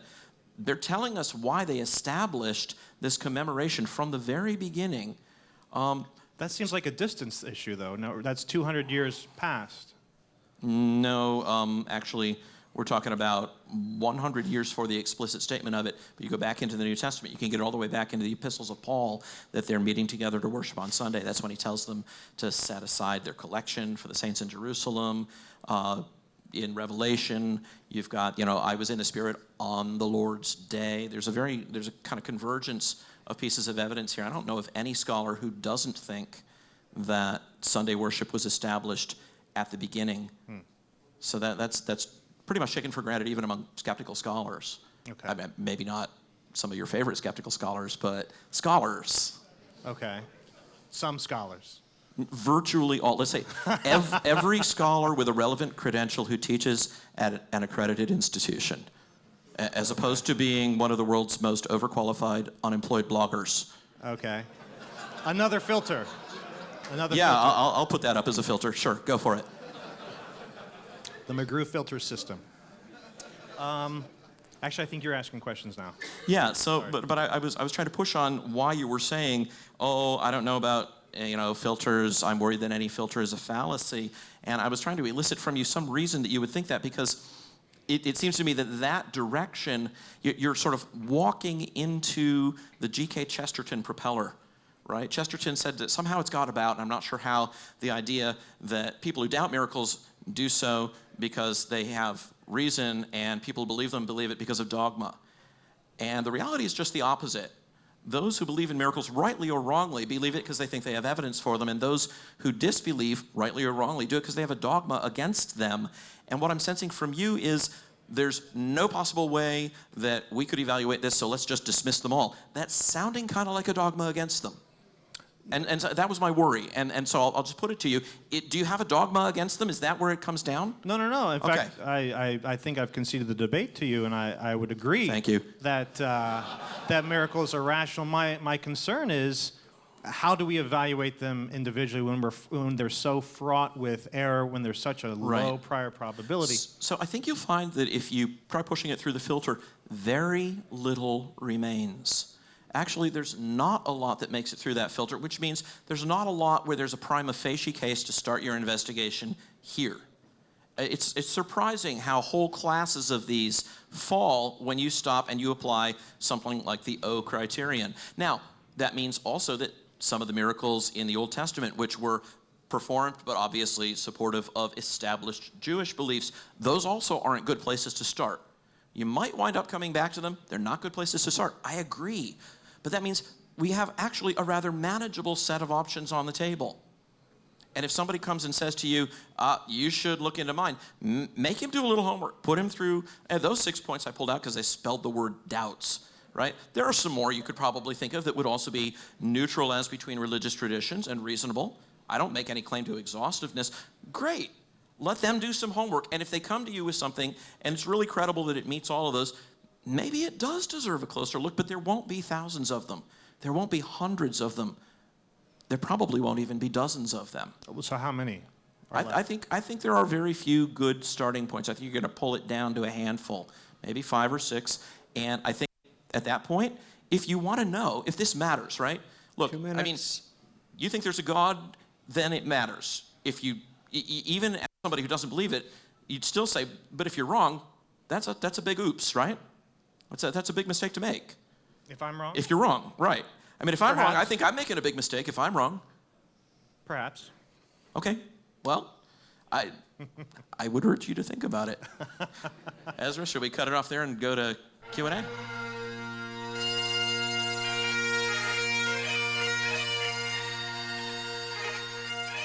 I will give you the Q&A guidelines. This microphone's for questions to Dr. McGrew. That microphone, questions for Dr. Moore. Your question must be 2 minutes or less. That does not mean a 10-minute diatribe, then a question. You have 2 minutes to give your question to the speaker. We will take a question here, then Dr. Moore. We also have a great number of really good questions submitted by our live stream community that are coming directly to me. We'll begin over here. Question for Dr. McGrew. Tim, let's play Southern Baptist Jeopardy. The year and the reason the Southern Baptists were founded, it was so that slave owners could become ordained missionaries. So it kind of begs the question, get them saved, get them enslaved, kind of the ultimate two-for business trip. I'm being a little cynical. So you have the resurrection of Jesus that kind of set up a miracle template. People get saved in biblical, literal, evangelical, Christian, Belek theology. It's really a miracle when the Holy Spirit comes in to regenerate them. So how is it that for over 100 years we had Southern chattel slavery, and unlike in Nazi Germany where the church kind of stood back and let things happen, the church was actually driving the moral atrocities of Southern chattel slavery and then the following 100 years of Jim Crow.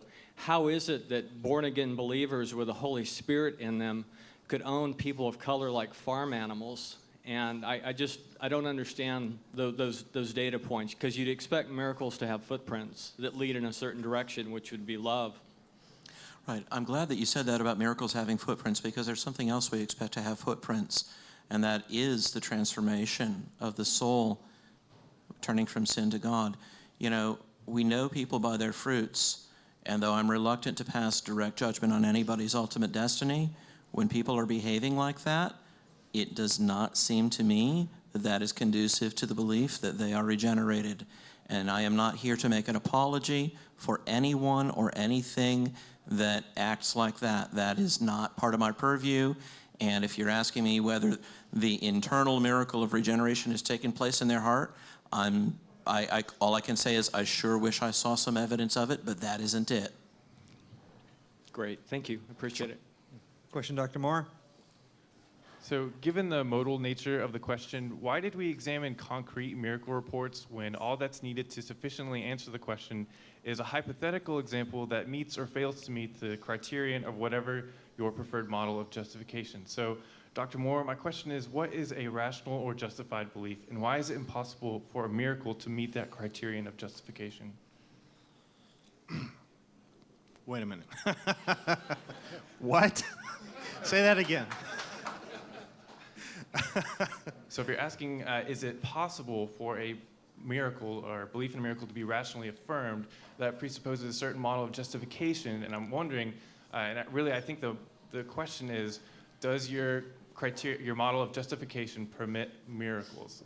Oh yes, because I came to the debate agreeing that Dr. McGrew was correct, and also willing to take on the assumption that theism obtains as well. So if theism obtains, then miracles are possible. Thanks. Dr. McGrew? 1 second, I'm sorry. Okay. Question submitted online by Aaron for Dr. McGrew. What physical properties of matter allow interactions with the supernatural? Why is it assumed that there have to be properties that allow that?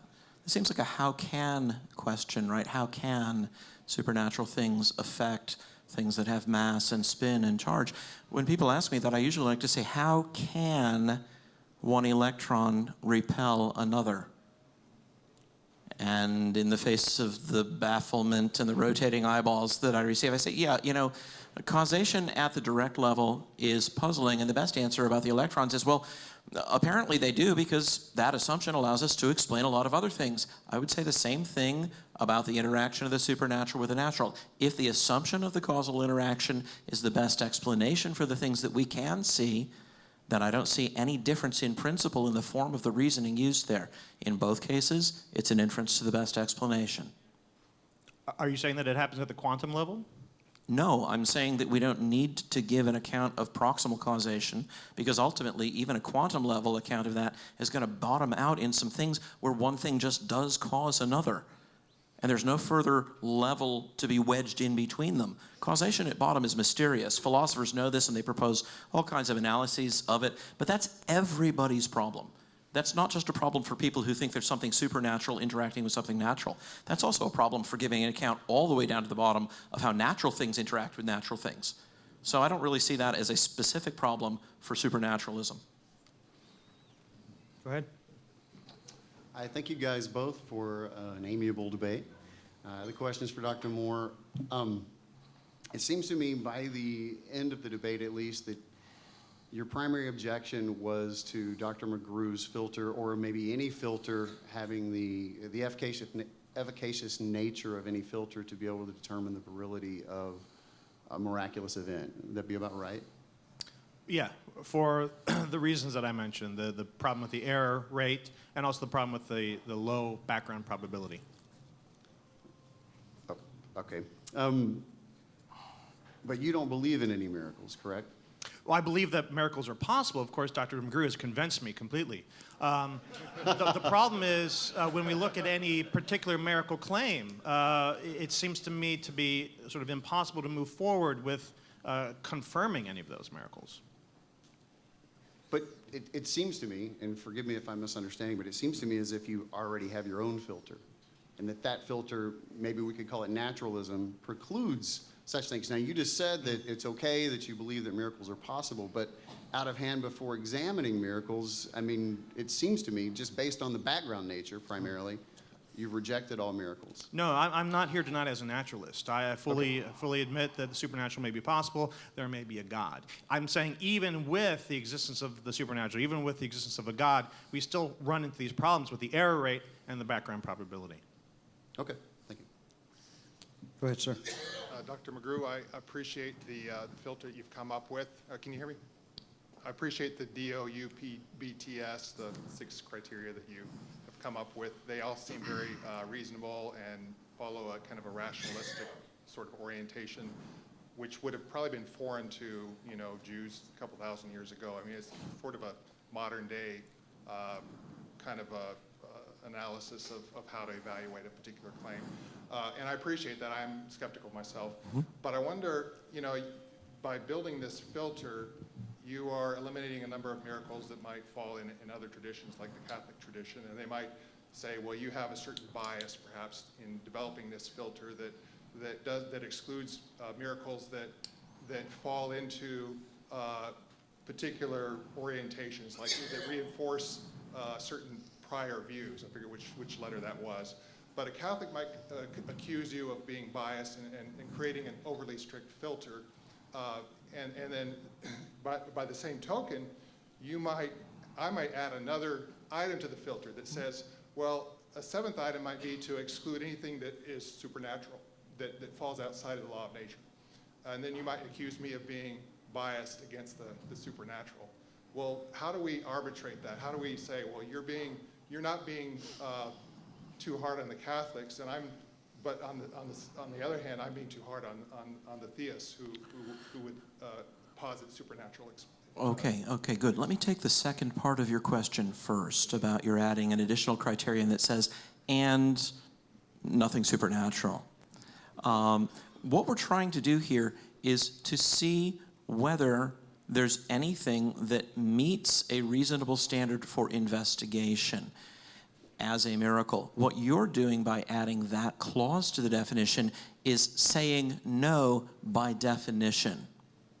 The other criteria leave it open as to whether there's something that meets them or not, and then that could be a good starting place for investigation if it did. But what you are doing is proposing a rule which means, and I'll come back to this in my closing statement, that there is no way for you to come to accept a certain kind of truth if it really is true. You're walled off from it. But are you not doing the same thing by your other criteria when you exclude certain Catholic? I'm not, and I'll get to that in a moment, but I want to stress this point, okay? If you're saying nothing except what is natural, then if you are wrong, you will never discover it. That's a problem, because these are criteria which, if they are all met, put something, that something makes the first cut for further investigation. Well, by definition with yours, no miracle whatsoever could make the first cut. Now, back to mine. Are they saying, you're biasing this? All that I can say is I did not pick these criteria with the intention of making sure that I screened out other people's things. And I think you can tell they're not arbitrary. It's not like, and things propounded by a pope and things like that. They're not arbitrary in that sense. They could in principle be met. Even Zach admits that in principle they could be. He just doubts that they are. Okay, we can have a conversation about that. But also, my filter is not for the purpose of saying, and you failed, therefore it didn't happen. It's for saying, if you don't pass through this, if you don't make the first cut, then that is not a good place to begin investigation. Life is short. Inquiry is hard. It takes effort. There's a cost to inquiry, as we say in decision theory. And so you have to husband your resources. And it's reasonable, if you're going to sink some time into looking at something like that, sink the time into it on the things that make the first cut, things that are at least prima facie not raising red flags on their own. Right, and I really do appreciate the filter that you've come up with that excludes perhaps over 99% of all miracle claims. I'm just going 1% further and saying, I don't see a huge difference. Yeah, we can do that with, K-muon things too, and then we just, rule out classes of things because they're rare. I don't think that's a great idea, but we can talk more about this afterward as well. Stick around. Hi, I've never done this before. A little nervous. So my question's for Dr. Moore. I've spent many years at the foot of stages listening to men speak. I'm very attuned to the use of the stage to make a point. You did two things tonight I would just like to ask you to rethink. And that is, you used the stage twice to suggest that the audience agrees with you in your belief or in your point of view that transubstantiation is false. And you did it in such a way that had a polite audience not responding. If you remember how you said it, in saying, does anybody actually believe that this wafer is the body and blood of Christ? I'm not Catholic. I'm just pointing out that when you do that, don't do that, because you should give people a chance to actually respond. And my response is, you just said, and I'm going to have a question within my 2 minutes. You just said that God was possible. Not that you believe God was possible, but if God was possible, then miracles are possible. Didn't you say that? Yes. Okay. Then therefore, isn't transubstantiation possible? Not that it's a belief that we all share, but therefore possible if a God is possible. Yes. Thank you. All right. Question submitted by Steve from Michigan for Dr. Moore. Is there any plausibility to the saying that miracles are numerical? In other words, is there such a thing as a large enough coincidence that it would constitute evidence for a miracle? Yeah, if I won the Powerball, that would be a miracle. That's a very big number. Absolutely. I'm reminded of a line from Woody Allen's movie Sleeper where he says, I think it's that one, if only God would give me some clear sign, like making a large deposit in my name in a Swiss bank account. Yeah, we're good for that, right? That would work. I'm good for that.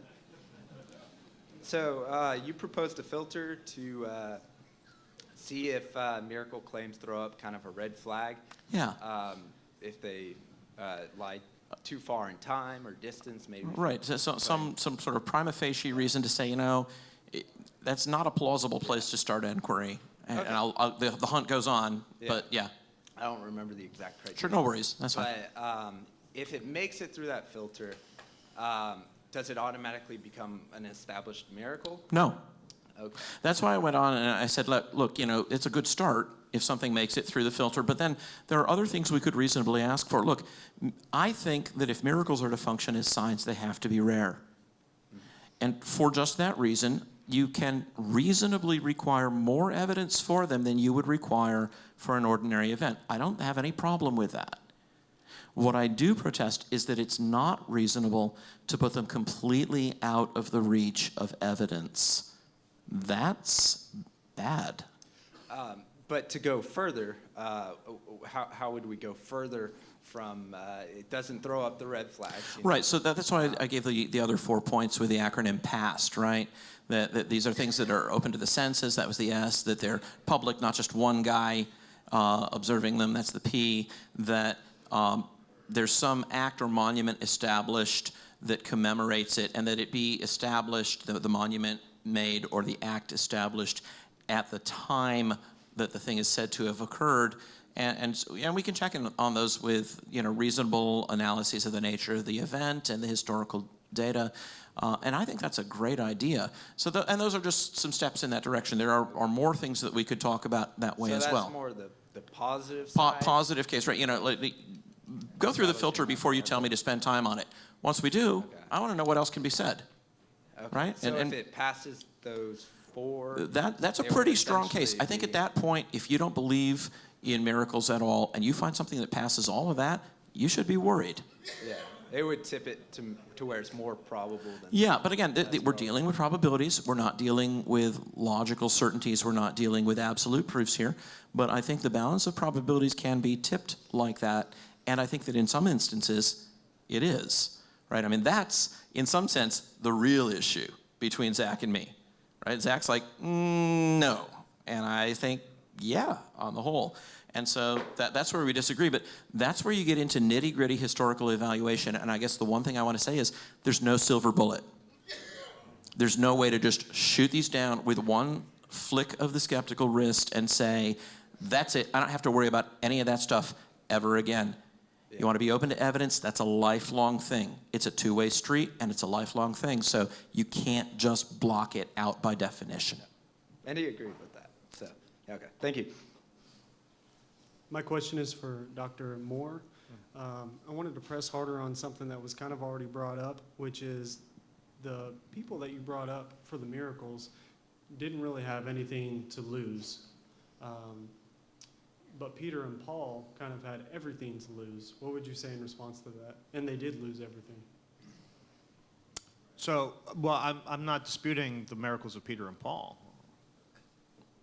What I'm saying is that the vast number of miracles that exist, it seems like there's so many of all these types of miracles, like with Paul getting bitten by a snake and then not dying, right? So that's a sort of a weird little pseudo miracle.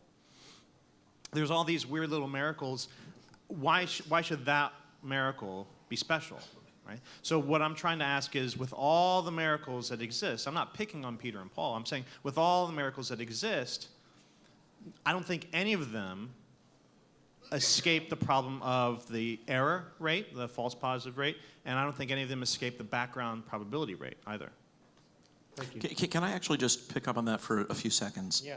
I think I understand what you're saying. What you're saying is Peter changes his manner of life and lives a hard life and ultimately dies in Rome in attestation of the resurrection of Jesus, to which he purported to be a witness. It's really hard to see how you can give more testimony to your sincerity than by dying for it. Now, people will die for all kinds of things. People will fly airplanes into buildings. But what we're talking about here is somebody dying for a matter of fact, which he should have known to be false if it was false.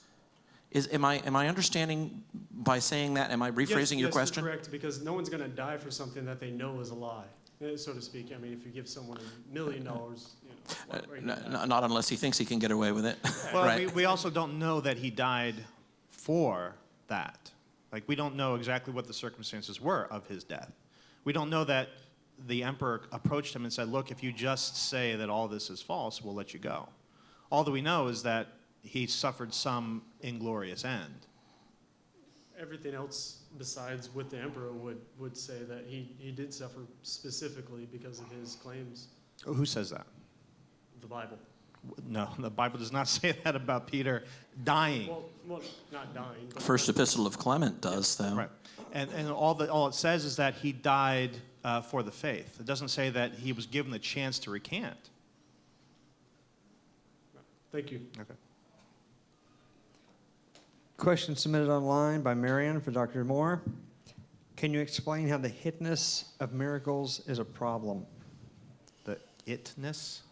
The hiddenness of miracles. Oh, the hiddenness. So the hiddenness of miracles refers to the false negative rate, right? So we're talking about, and this kind of gets back to the how of how we understand and how the supernatural appears to us, right? And so this is kind of a weird thing, right? So the supernatural, all of our faculties, all of our abilities, all the information that we take in, all the information that we process is all related to natural processes, is all related to natural information. So what does the supernatural look like? Well, most of the miracle claims that we've talked about are sort of weird things that seem like they sort of don't belong in the normal space of time. But that's only these selection of stories that we have, right? So that's not necessarily the end-all or be-all of miracle claims. There are potential miracles. There might be a lot more other miracles defined as the action of the supernatural in the natural world that we just can't see. And in fact, it might be the case, and it very well may be the case given the false positive rate that we have of all the other miracle stories. It may be the case that all the miracles that exist are inaccessible to us, that they may all be perceived as false negatives. And so it may be the case, I threw up the picture of Cthulhu, it may be the case that all the religious claims and all the miracle claims that we've ever had are all false, and that the real miracles have been unable for us to be seen because there's a malevolent deity who is creeping up on us and about to kill us all. That's logically possible. When I say that there's a God out there who exists and allows for miracles, I don't mean that he's a happy, friendly God. He may be Cthulhu from the deep. Do you want me to say a word or two about that? Please. Okay, so I'm not concerned with the false negative rate. Okay. I think that's kind of the wrong sort of question to apply here. You remember the line from Hamlet, there are more things in heaven and earth, Horatio, than are dreamt of in your philosophy. All I'm concerned with here is that there not be more things dreamt of in my philosophy than there are in heaven and earth. There may be plenty of things I don't know about. I want to make sure that if I'm going to believe in one of these, I'm getting it right. And I am as well. Okay. Question again from Steve from Michigan. Clarification? No, for Dr. McGrew. Why should we give any credence to God, Christianity, if we're not experiencing supernatural events in the present time? For the same reason that you should give credence to any historical claim that you're not experiencing in the present time. If the evidence is best explained by that, then follow the evidence. It's a really narrow, almost strange sort of empiricism that would restrict reasonable belief to things that are happening to me right now. If I did that right now, I'd have to doubt the existence of Paris.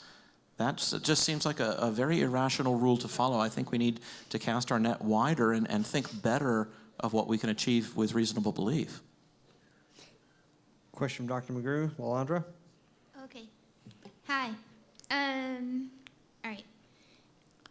Applying your criteria, is there name one miracle that rational people should believe in? It's a two-part question. And are there any miracles that are non-Christian that rational people should believe in? Okay, so you're asking me, the first part is, are there any miracles that rational people should believe in? And look, I am... And name it. And then, okay, and name it, okay. And why? Right, so I would say the resurrection of Jesus is one which rational people should believe in on the basis of the evidence.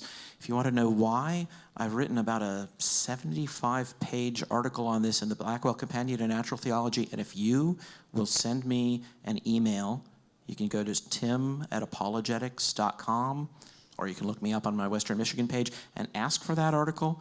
I will send you a link to it. So that it's a long answer because there's a lot of pieces to it. It's a cumulative case. So the resurrection of Jesus is the miracle you That choose? would be the place where I would take my stand. It's also the place the Apostle Paul thinks Christians have to stand. Now, your second part to the question was, are there any miracles in non-Christian traditions that I have to believe in? And I'm going to give you a two-part answer to the second part of your question. The first part is, I have not come across them yet. Okay? And I've, I think, done more than an average job of looking.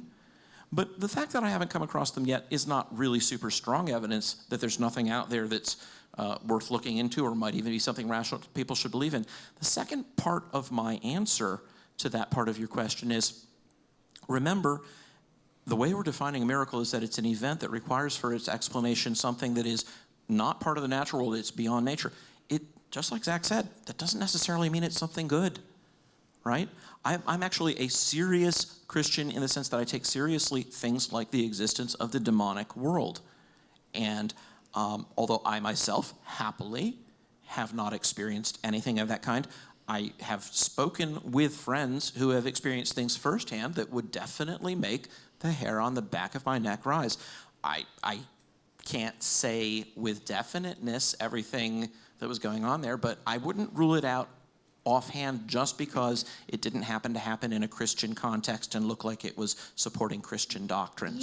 You picked the resurrection of Jesus as the miracle that fits your criteria? That is... Doesn't the ascension of Muhammad fit those criteria too? There were witnesses. It happened later in history, so it was better documented, the belief system at the time.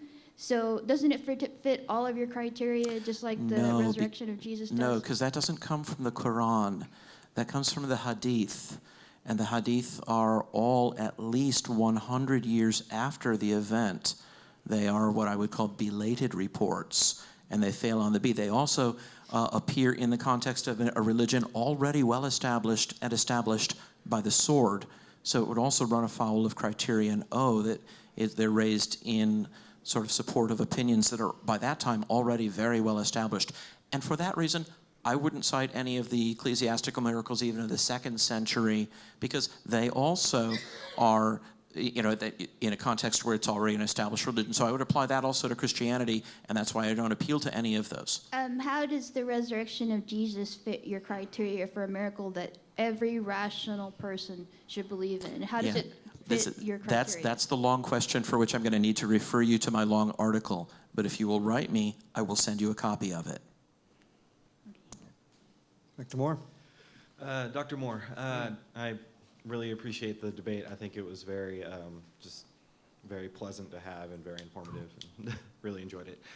So it seemed to me that Dr. McGrew's filter didn't necessarily rule out miracles, but simply said that's not a proper starting point to take serious. And it seemed implicit, if not directly, that just now directly, that the resurrection, Dr. McGrew would say that fits that filter. Now, moving aside the supposed high probability of, was it false positive or false negative? Or both. Sorry, both. I guess now that you know the filter, I guess what, in your view, would be with the resurrection, I guess what objections would you have? Do you think it fits the filter and just is still false? Or do you have just viewpoints regarding historical documents that you would say give you skepticism in life? No, I think it does an admirable job of adhering to Dr. McGrew's filter. The problem that I have is, again, it's a very high false positive rate. Mm-hmm. I think there are probably other accounts. And the biggest problem is the staggeringly low background probability, right? So even if there is a God, even assuming theism, assuming the existence of the supernatural, in this world that God has created, the miracle God, perhaps, 99.9999% of all men who have ever died have stayed dead. So when we're presented with a claim of somebody who died and did not stay dead, we have to evaluate that against the background probability, and it's a huge barrier to overcome. So it's still, even with passing the filter, I think the background probability still is a massive barrier that it can't quite overcome. So you would say that that probability would give you would be justified in your skepticism Yes. over whether or not that would occur? Yes. Okay. Dr. McGrew, would you? I'm chomping at the bit. I need to jump in on that one. Thank you very much. If part of this has to do with an internal critique of Christianity, right? If God is sort of salting miracles across history, then he is apparently doing so very sparingly. I think that's the wrong model. If you will look through the Old and the New Testaments, you will find that after the creation of the world, miracles they cluster around 3 points in time: Moses, Elijah, and Jesus. They are not spread through randomly like rare gems that you might find here and there in a mine. And because of that, and because miracles on the Christian account are actions of a rational creator and God who is trying to do specific things with them, you can't take the background probability as sort of the base rate. You can't just say, well, rare, therefore very unlikely. That's a very crude use of statistical reasoning. And in this case, you have to have sort of the same reference class before you begin to do that kind of thing. I understand that's a go-to place for a lot of scientific applications, but those are precisely applications where we're not considering an individual's intervention. And that's not the model that Christians are working with. And so it looks to me like the wrong way to use probability to get the base rate. So the background of probability applies except when considering Jesus? No, the background probability applies except when you're considering the actions of rational agents. Are you familiar with the phenomenon of dwarf tossing? Not personally. Yeah, no, I don't qualify either. But apparently, over in Europe, this is something that there's a big dispute over, and they've just banned it. But some members of the dwarf population like to get stuffed into the mouth of a cannon and chucked several hundred yards. While they're in the air, their center of mass is moving according to principles we understand very well. We can set up the elevation of that cannon, measure the charge that we're going to set off, and we can tell where the dwarf's going to land. After he lands, picks himself up, dusts himself off, and walks away, the laws of physics are no longer telling us how he's moving.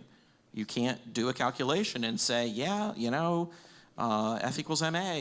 That's why he went out to a bar to have a drink after being tossed. Actions of rational agents don't tidy up that way.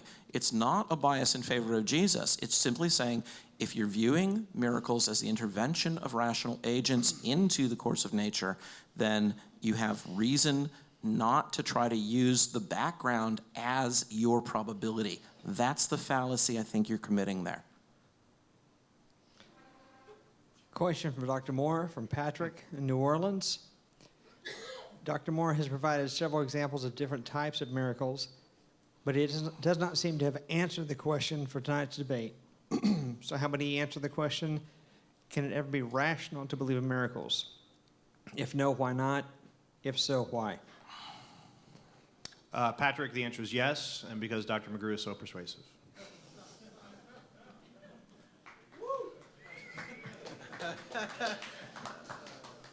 Just to kind of espouse on the point of the person before me. Can you lean forward a little bit? Yeah, just to espouse on the point of the person before me.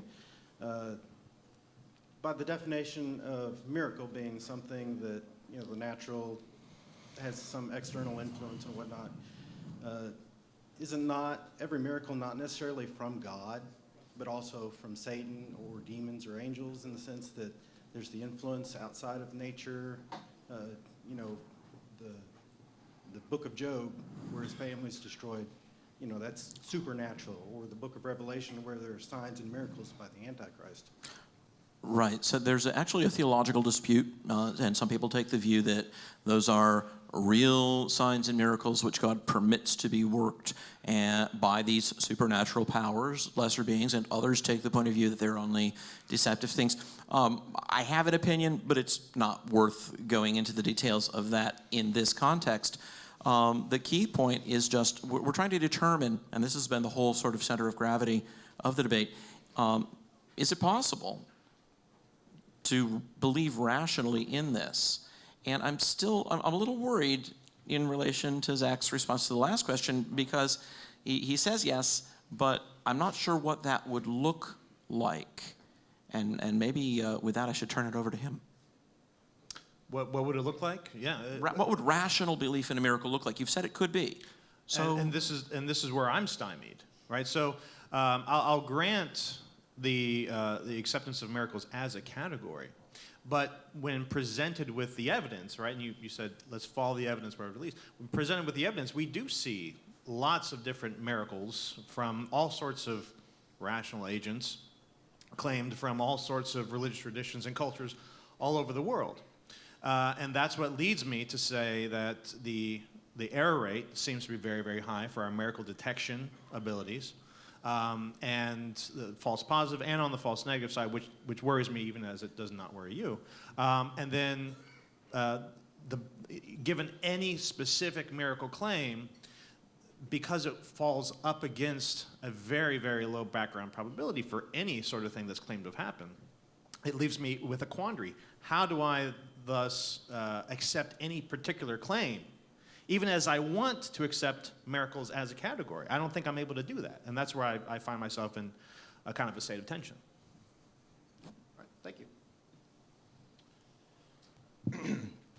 Dr. Moore, appreciate y'all's debate you have going on here. So my question is, you seem to be very concerned with the standard for evaluating miracles. Yes. And so my question is, well, kind of two parts. Is there a standard are you saying that we can't know what the standard is?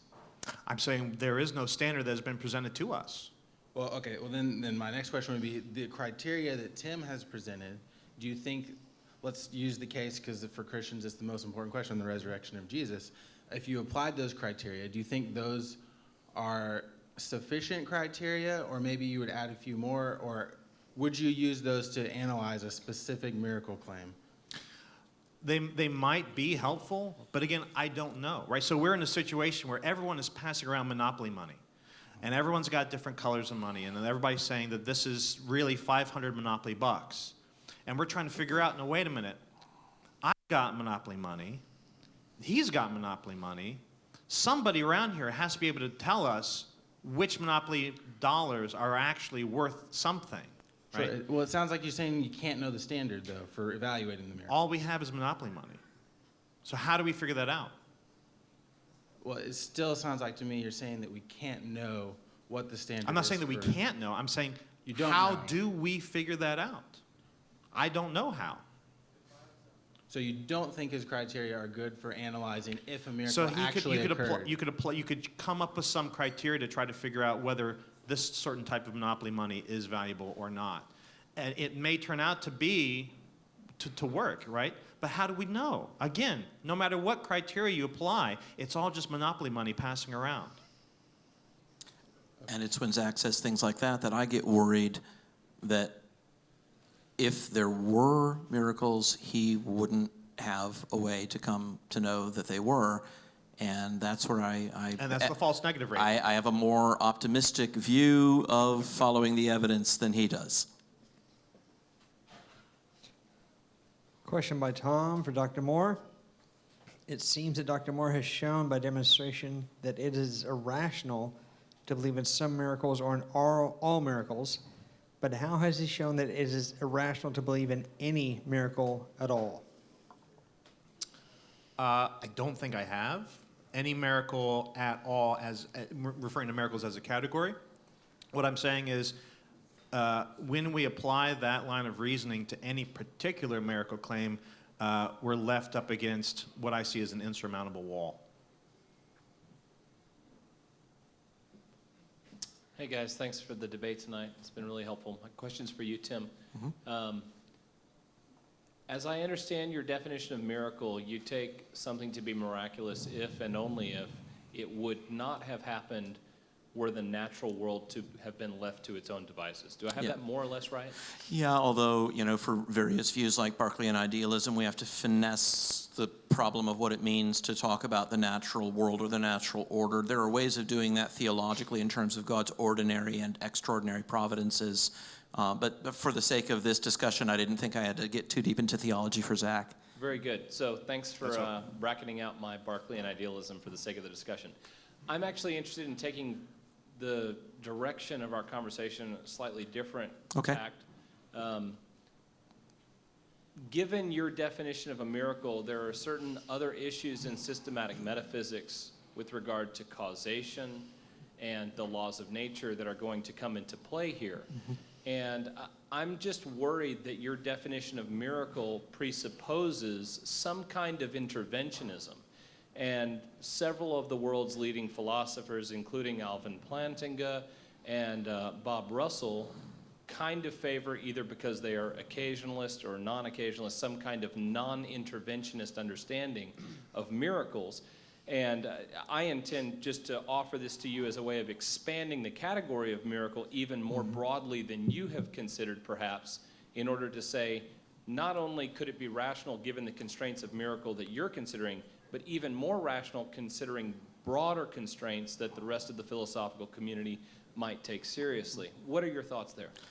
I hope I won't rock your world too much if I say that I might disagree with Alvin Plantinga about a couple of things. He's a brilliant man and he's done much good, but I won't pin my soul to the back of any man, not even the best man I know. Yes, there are these alternative definitions that have been put out there by smart people. So I'm certainly not trying to say that they're inferior human beings if they disagree with my definition. And I'm willing to talk about other people's definitions. We just need to get them out on the table, get them clear, and then, we do what analytic philosophers always do. We go miracle sub 1 and miracle sub 2. We start subscripting, we clarify. So long as we understand what we mean, it's okay to discuss those things. For the purpose of tonight, I wanted to use the definition that I find clearest and most persuasive, but you're right that there are these alternative things. I wouldn't rule out discussion of them, so that was not the intention, putting that out. However, I would defend on other grounds something like the definition that I've put forward. Hi, Mr. Moore. Again, Dr. Moore. We talked about the resurrection, and you brought up the background probability. For those that don't know, maybe watching online, background probability is a view of a unique event being largely less probable than regularly occurring events, just based on the background of how frequently they occur. But when you're looking at something like a specific event, like the resurrection, you also have to take into consideration the specific nature or the context, what actually happened in the resurrection. People would talk about the empty tomb or the post-mortem appearances or the change of James, the change of Paul, things like that. They would look at and they go, what is given all of the evidence, not just the background probability, the likelihood that the resurrection occurred seems vastly more probable than any other posited solution to the conundrum, if you will. Does that sound reasonable to you? Well, no. So if you add more aspects to this claim, right? So now we're not just talking about the resurrection claim. You're talking about a change, some sort of a incredible change has happened in a certain individual, another individual, all these other things that are claimed to have happened with the early church. Now you've just increased the number of claims, and each one of those claims has its own very low background probability for being associated with a miracle. And so you've just actually made your case worse by adding in all these other claims. You've made it more complicated. No, but there's still specifically one item up for consideration, and that would be the resurrection. And so when you add these other claims, right, yes, it's true that now we have to deal with Paul. What's going on with Paul psychologically? Why was Paul on the road to Damascus? And what sort of grief or guilt was going on in his heart? That's true. But when you have all of this as a cumulative case, all tied to the resurrection, don't you have to take into account all of those specific events to actually view them then as a cumulative case and say, is it more likely that this man was resurrected, or is it more likely that there was a mass hallucination, or that Jesus had an evil twin? Or, I mean, all of the other posited solutions seem to make less sense. And I'm not even just talking about the resurrection. You've talked about the reason we know that all filters should be suspect is based on background probability and this high false positive rate and high false negative rate. And it seems to me when you put that sort of criteria in front of any decision-making process, you have a hard time knowing whether you should stop at a red light or not. I mean, if we can look at every single event, historical or otherwise, and say, what rational criteria do I approach this event with, and how do I make sense out of it? Be it the resurrection, be it the ascension of Muhammad. It seems to me that in all cases you have to take all the evidence into consideration, and given the cumulative case, you make a decision, and the high false positive and the high false negative sort of falls away at that point once you've taken in all the information and viewed it rationally. No, I disagree, because when you talk about the cumulative case, you're talking about adding claims upon claims, multiple claims together, and each one of those claims has to be evaluated individually as well. But before they're evaluated cumulatively, they have to be evaluated individually as well. You can't just sort of lob on a bunch of other claims to help out the first one that's not doing so well, right? And when you do that, you have to, the same standard applies to all those other claims. And again, this is not a total absolute skepticism that I'm supposing. This is only to do with evaluating miracles, not evaluating red lights or whatever. This would only be whether or not that red light was caused by God, right? So when you add on further claims to try to bolster your case, you still have to go through and assess each one as its own separate miracle, and that's where you hit the wall. Okay, I will leave you with this. It seems to me, I understand you're saying we have to hit a wall when we want to posit God. But it seems to me No, when you posit a miracle. When you posit, well, you're saying when the supernatural makes I'm its granting appearance. God. Well, okay, then if that's the case, then if I walk into a room and there's a man laying dead in the room in a pool of blood with a bunch of bullet holes in his back, what do I do? I mean, can I not look at that and start to ferret out different suspects and different theories? And if so, what's the difference in finding a killer that way and in finding some sort of cause that might have brought about a miracle? I mean, how do you, under your scenario, how do you make the distinction? The difference is, if you see that man lying on the floor in the pool of blood, I would be very hesitant to say God did it. But a lot of people evidently saw Jesus resurrected from the dead. Why are you hesitant to say that God did that? Because of the false positive rate. We'll have to agree to disagree then. Okay. I'll just follow up enough to say that cumulative case arguments are really, really, really interesting things, and I will be dealing with those as I'm teaching my graduate seminar in probability, which I will get back to early this week. That's when the semester starts. Zach, you're invited. Okay. Two more questions from the floor on this side very quickly. Two over there as well. Thank you. I'm really positing this question to both of you. I was not sure who to, because it's a probability question. I'll preface by saying that the next guy in line is smoking a pipe, and with you two smoking, I feel like it's not going to sound as smart. So I wish I had the pipe. I'm a physician, and so you've invoked this idea about a test, and you talked about background probability, and which I would equate to pretest probability. Mm-hmm. And so really, I'm glad the questions have been asked, because I wish the debate had gone more to that. I appreciate that you've conceded to the possibility of miracles. My background, interestingly, I was raised Catholic and became atheist because of transubstantiation. No kidding. Then found that as I looked at as I was confronted both with a moral argument in my practice of emergency medicine, death, and then looked at the historicity of the Gospels, that really led me to when I have trouble with the claims that are made about medical studies, I go back to the documents, and so, and I look at what the evidence has been in that particular evidence or that particular claim that's made. So the gentleman before was talking about adding other miraculous events into this, but I'm actually not sure if the accurate question that I guess that I'm interested in is, you seem to be bringing a Humean argument about the background evidence, but like John Ehrman, the abject failure of Hume, talks about the cumulative evidence that increases the pretest probability from what you're talking about in this background that's negative. And that really resonates with me in a medical test, because I have to understand with every claim that's made about not just how many other claims were made about that, but with that claim, what the level of evidence behind that was. So I guess I'd suggest that everybody look at the miracles that are at hand and examine what evidence is behind those. And it seems like this debate should have been more about the historicity of the Christian claims that were made, because that's where they all seem to be centered around. So and I guess the point about that is that it seems a little bit disingenuous to mix the statistical methods around here. And so maybe this is a question for both of you, because I'm hearing you talk about this great false negative rate, which before you were not willing to, you said it complicates the case when you take every cumulative case into it, but yet it seems like you're willing to take that when you consider a false negative rate.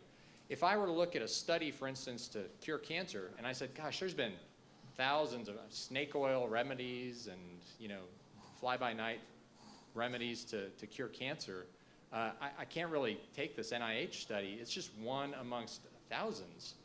That's not the way I would assess it. I would look at each one independently and say, what's the supporting evidence behind that one study, regardless of how many are out, how many claims are made out there. So the false negative rate seems like that's being brought in inappropriately, and so I'm not sure who to direct that question to. Does that make sense? Could I have He's both on your of you side, respond so you to it? start now. Yeah, okay. So I think I'm in agreement with you, and maybe I can just add this one point. This is the way I would say it. I think I might be restating something you just said. We can't look at the base rate of resurrections in the overall population and use that as a prior probability, because we're mixing reference classes. If you want to look at it, you should look at, the base rate of resurrections in the population where there's serious reason to think that God is trying to raise somebody from the dead. Then we get a very different set of numbers. Right, nor do we look at the total number of miracles, hey, because of transubstantiation that happens every Sunday, that somehow proves the resurrection. So I don't think that's what's trying to be said here. There's but a it seems like that's methodology. what you say with a false negative. Yeah, because every Sunday a false negative appears. We may be running into the difference here between sort of error statistical methods of the kind that Zach is familiar with in his scientific work and is employing, and Bayesian inference. And there's an old mathematical joke that error statisticians use rigorous methodology to come up with the right answer to the wrong question, whereas Bayesians address the right question by means of some assumptions that nobody quite believes. So, but I would say I'm looking for the probability of H given E, as we would say. Sorry, I guess verbally I violated my no equations or formulas promise, but I'm looking for the ultimate probability of the event on the basis of all of the available evidence, and you do have to take it all into account. You can't come up with a legit number if you're walling off portions of possible evidence. Right, and I think you might be misconstruing the false negative rate with the false positive rate, perhaps. So like the transubstantiation, for example, saying that happens every Sunday, and sure. People say it's a miracle, but it's not actually a miracle, at least according to the McGrew filter. That would be a false positive.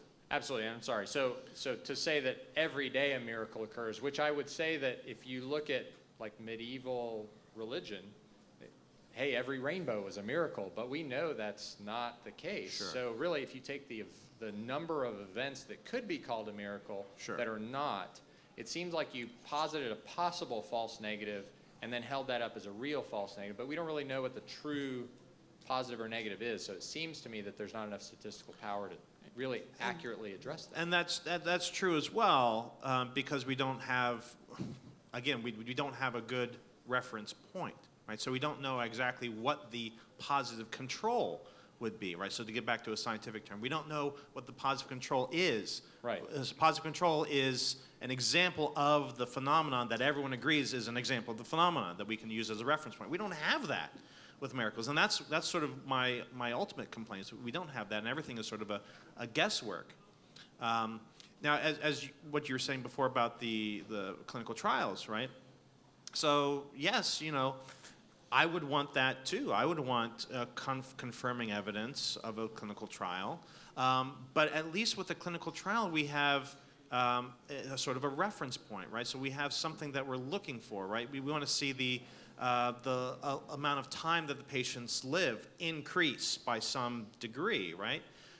With miracles, it's all sort of all different things. We're not looking for, there's no objective comparison. Which is why it would seem like, so it sounds like you all are trying to talk about the tricorder of miracles, right? The one that detects that would be anything. nice. Right. That would be nice. Versus each one independently, which we're just playing a guessing game as it is right now. Well, but each one, I mean, you'd say that the same thing about medicine, so you might as well become a Christian scientist that, hey, medicine there's is kind of a snake oil out guessing there, game, though. Yes, but we try to apply, I mean, the idea of empiricism is really to apply some amount of rigor. And so if somebody makes a claim, I'm going to look back and say whether there was, boy, if it was product sponsored, I have question about that. I have doubt. Bias, If yes, there's absolutely. Bias, absolutely.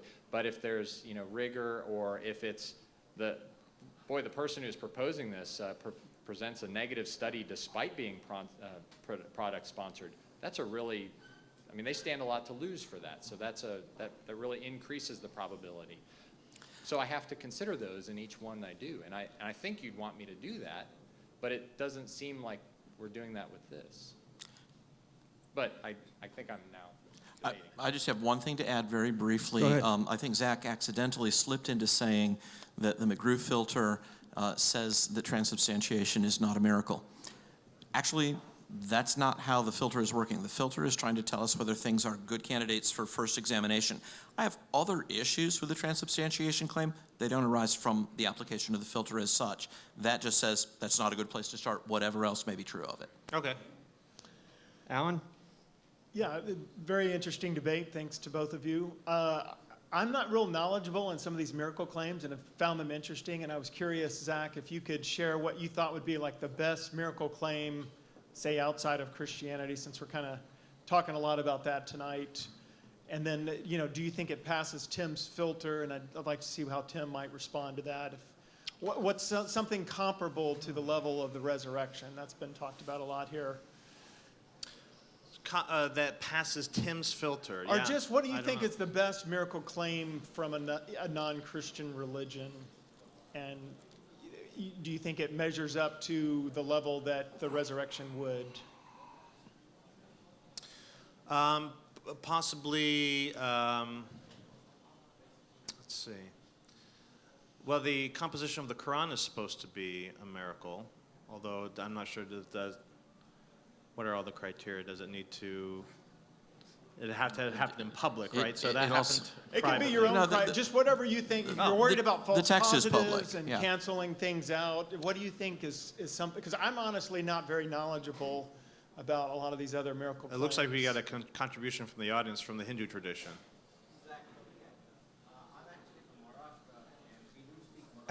On the microphone. The Marathi tradition. You got that right. We do speak Marathi there. Okay, there we go. All right. So I think you only gave half the narrative about Sai Baba story. Sai Baba, yeah. And Tim was very quick to pick up on it, although he's ignorant about the story. I think he was talking about the other Sai Baba, the more Satya Sai Baba. The oil. Yeah. No, the oil story. The oil story. Yeah. Oil story. Okay. And this actually goes to your question. Okay. So the narrative is, it wasn't just Sai Baba going back home and lighting the lamps. There were kids and the shopkeepers who had refused to give him the oil. They were still there, and that's how. And they are the ones who wrote or perpetuated that narrative, just like the resurrection story was perpetuated. So what I'm saying is, yes, there are stories in other religions, but I believe because of Tim's bias or his ignorance, he quickly dismissed it like that.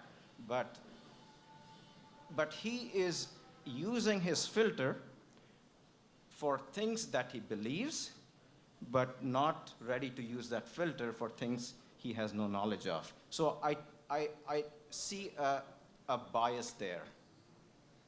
Okay. So I appreciate you bringing up those extra details.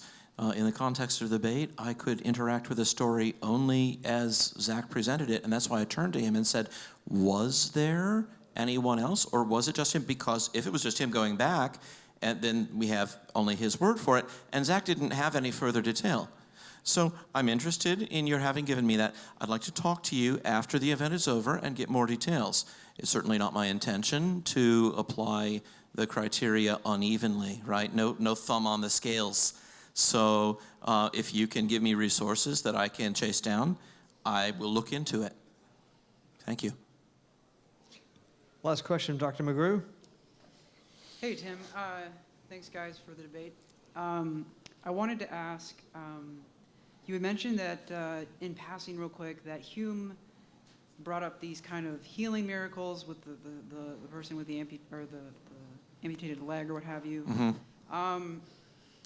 It seems to me that there's an analogy going on here between, or a similar line of reasoning between what Zach is doing with the transubstantiation thing and what Hume is doing or did in Book 10 of his inquiry on the miracles, of kind of pitting Catholics and Protestants against each other to kind of create this epistemic doubt. Could you explain a little bit more about maybe why this might not work, and additionally maybe how contemporaries of Hume might have given a response?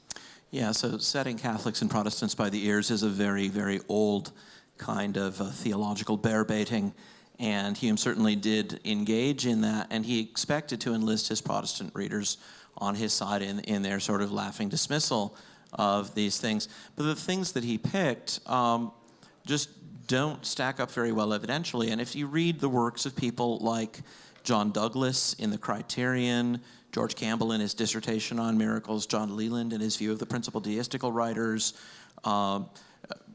William Adams in his essay in answer to Hume's essay, all of them go to the details. They go to the mat. They don't just say, wait, that's Catholic, we don't like it. They go down into the details and they say, okay, let's look at what was actually said. Let's look at what we actually have for this guy in Saragossa. Let's look at what Cardinal de Retz actually wrote, which Hume, by the way, misrepresented in the first edition of his critique. Let's look at the evidence about these supposed miracles at the tomb of the Abbé Paris. And they get into detail, whereas Hume relies only on one source, Montgeron, for all of the stuff about the Abbé Paris. And so they're actually very much more empirical, more inquisitive, more detailed, and they drill down into these things and say, are there really the kinds of reasons that he says there are? And the answer is resoundingly no. Therefore, he really has not presented us with good parallels to the Christian claims. Would it follow that if I were a Catholic and I started to have these doubts about transubstantiation, that, I should, in principle, reject all miracles? No, as far as I know, the last time I checked with my Catholic friends, they believe in the resurrection of Jesus Christ. So you still have something to stand on. And I'll just voice my appreciation to Dax for the comparison to David Hume. Man, I did that first. Last question from the man with the immersion pipe. Thank you. Thank you, gentlemen, for being here tonight. It's been a very engaging discussion. I appreciate it. So the topic of tonight being the question, could it ever be rational to believe in miracles? I was just curious. Throughout the course of tonight's interchange, I was wondering if there were to be one question that each of you would select, which you feel would probably illuminate further the topic, if it could be posed within the context of another event like tonight. What question would each of you pick, and why? A question to further illuminate the topic. I think the question I would pose, which conveniently I will touch on in my closing, is why do people want to believe in miracles? I think there's a lot to bear in that subject. If I had to pick one question, it would be, when should I change my mind? Anyone who answers that question honestly and is willing to abide by all consequences of it knows where he will stand. Closing statements. Dr. Moore, 5 minutes. Okay. I'm going to be briefer than that, but you take it all. Excellent. So I'd like to tell you a story. This happened to me several years ago. I was a regular attendee at Kevin Harris's apologetics Sunday school class at the First Baptist Church of Colleyville. And Kevin would bring in speakers from time to time. He brought in this one guy you may have heard of. His name is Bill Craig, to talk to us. And that was fun. That was interesting. But there was one event that really made an impact on me. He brought in a woman who had had a miraculous healing. And she told her story. She had been diagnosed with a very severe form of lymphoma. The physicians thought that it was still treatable, that it was still possible to intervene with surgery, but they weren't giving her very good options. And it was not a very good prognosis. But she and her husband sort of rallied together, and they went in for surgery, and when it came time to do that, the surgeon opened her up, and they had identified where the tumor was in her body. And he located where that was, and by the time he opened her up, it had shriveled away. It was gone. She was cancer-free. And she interpreted that event to be a miraculous healing. And I sat there, and as she was telling the story, tears streaming down her eyes. And I'm thinking to myself, well, spontaneous remission, blah, blah, blah, the immune system, et cetera, et cetera. But none of that I could have said to her, might have said to her, probably should not have said to her, would have made a difference. And it was obvious why. This woman needed her healing to be miraculous. She needed that to be a miracle. It was very clear from seeing the expression on her face how much it meant to her. Not just that she was healed, that's one thing. But the fact that this was, in her mind, a miraculous intervention by God for her specifically, made it a very significant event. It gave her life meaning, like it had never had meaning before. So for this woman, and I think perhaps for other believers who lean on other miracle claims, such as the resurrection perhaps, they need these miracles to be true miracles. Not just miracles in theory, not just miracles as a category of things that's rational to believe in, but as something that is especially meaningful for them. Because without them, they don't know how to be, or they're afraid of how to be. So where then does that leave our atheist friends and neighbors? Right? Without appeals to the miraculous, without appeals to things like this, are they not similarly motivated to seek meaning through the miraculous?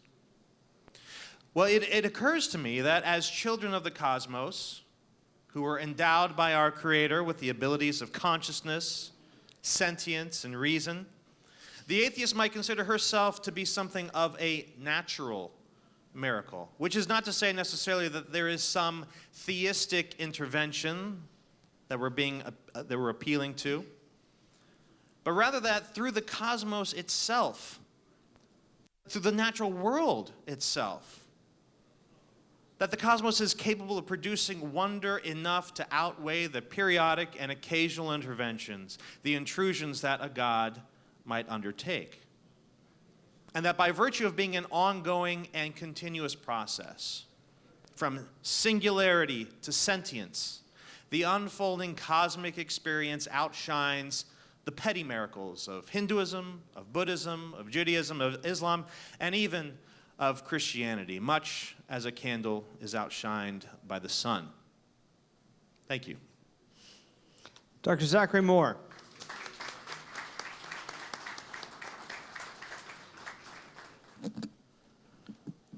All right, thank you. For a wrap up here, I'd just like to draw your attention back to the original proposition that was being mooted in this debate. The question at issue was, could it ever be rational to believe in miracles? Now, Zach has very generously said several times that he concedes the point, and I would like to take his word for it, but actually, I'm not sure he has conceded the point, because every time he extends that with his right hand, he comes back with his left and says, but really, I don't even know how we could come to that conclusion. And so I worry that maybe he's in some tension over the question of whether it could ever be rational. I mentioned through the course of tonight's debate two quotations, and I'd like to just bring them out to the fore now. One of them is from William James, not a particular fan of Christianity, and raising this rule in a different context, but I think it's a good one for our context here. He says, are we there? We are not there.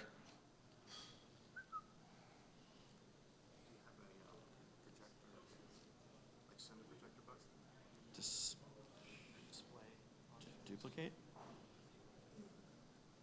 Yep. That was what we needed, right? James says, a rule of thinking which would absolutely prevent me from acknowledging certain kinds of truth, if those kinds of truth were really there, would be an irrational rule. And I agree.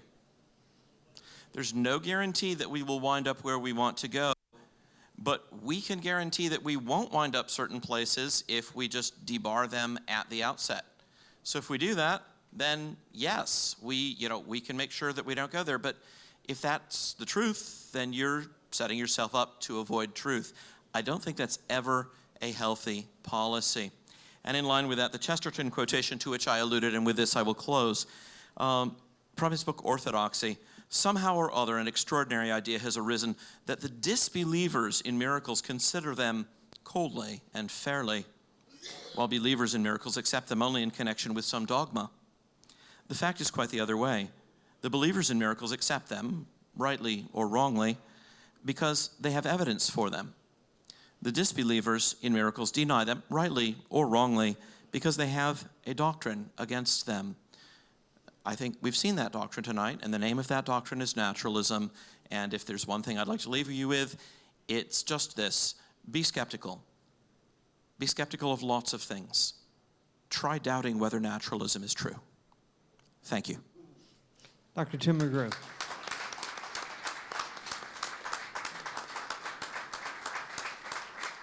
Thank you all very, very much for your time and attention. On behalf of the Bible Beer Consortium, God bless. Lord willing, we'll see you again very soon. Thank you.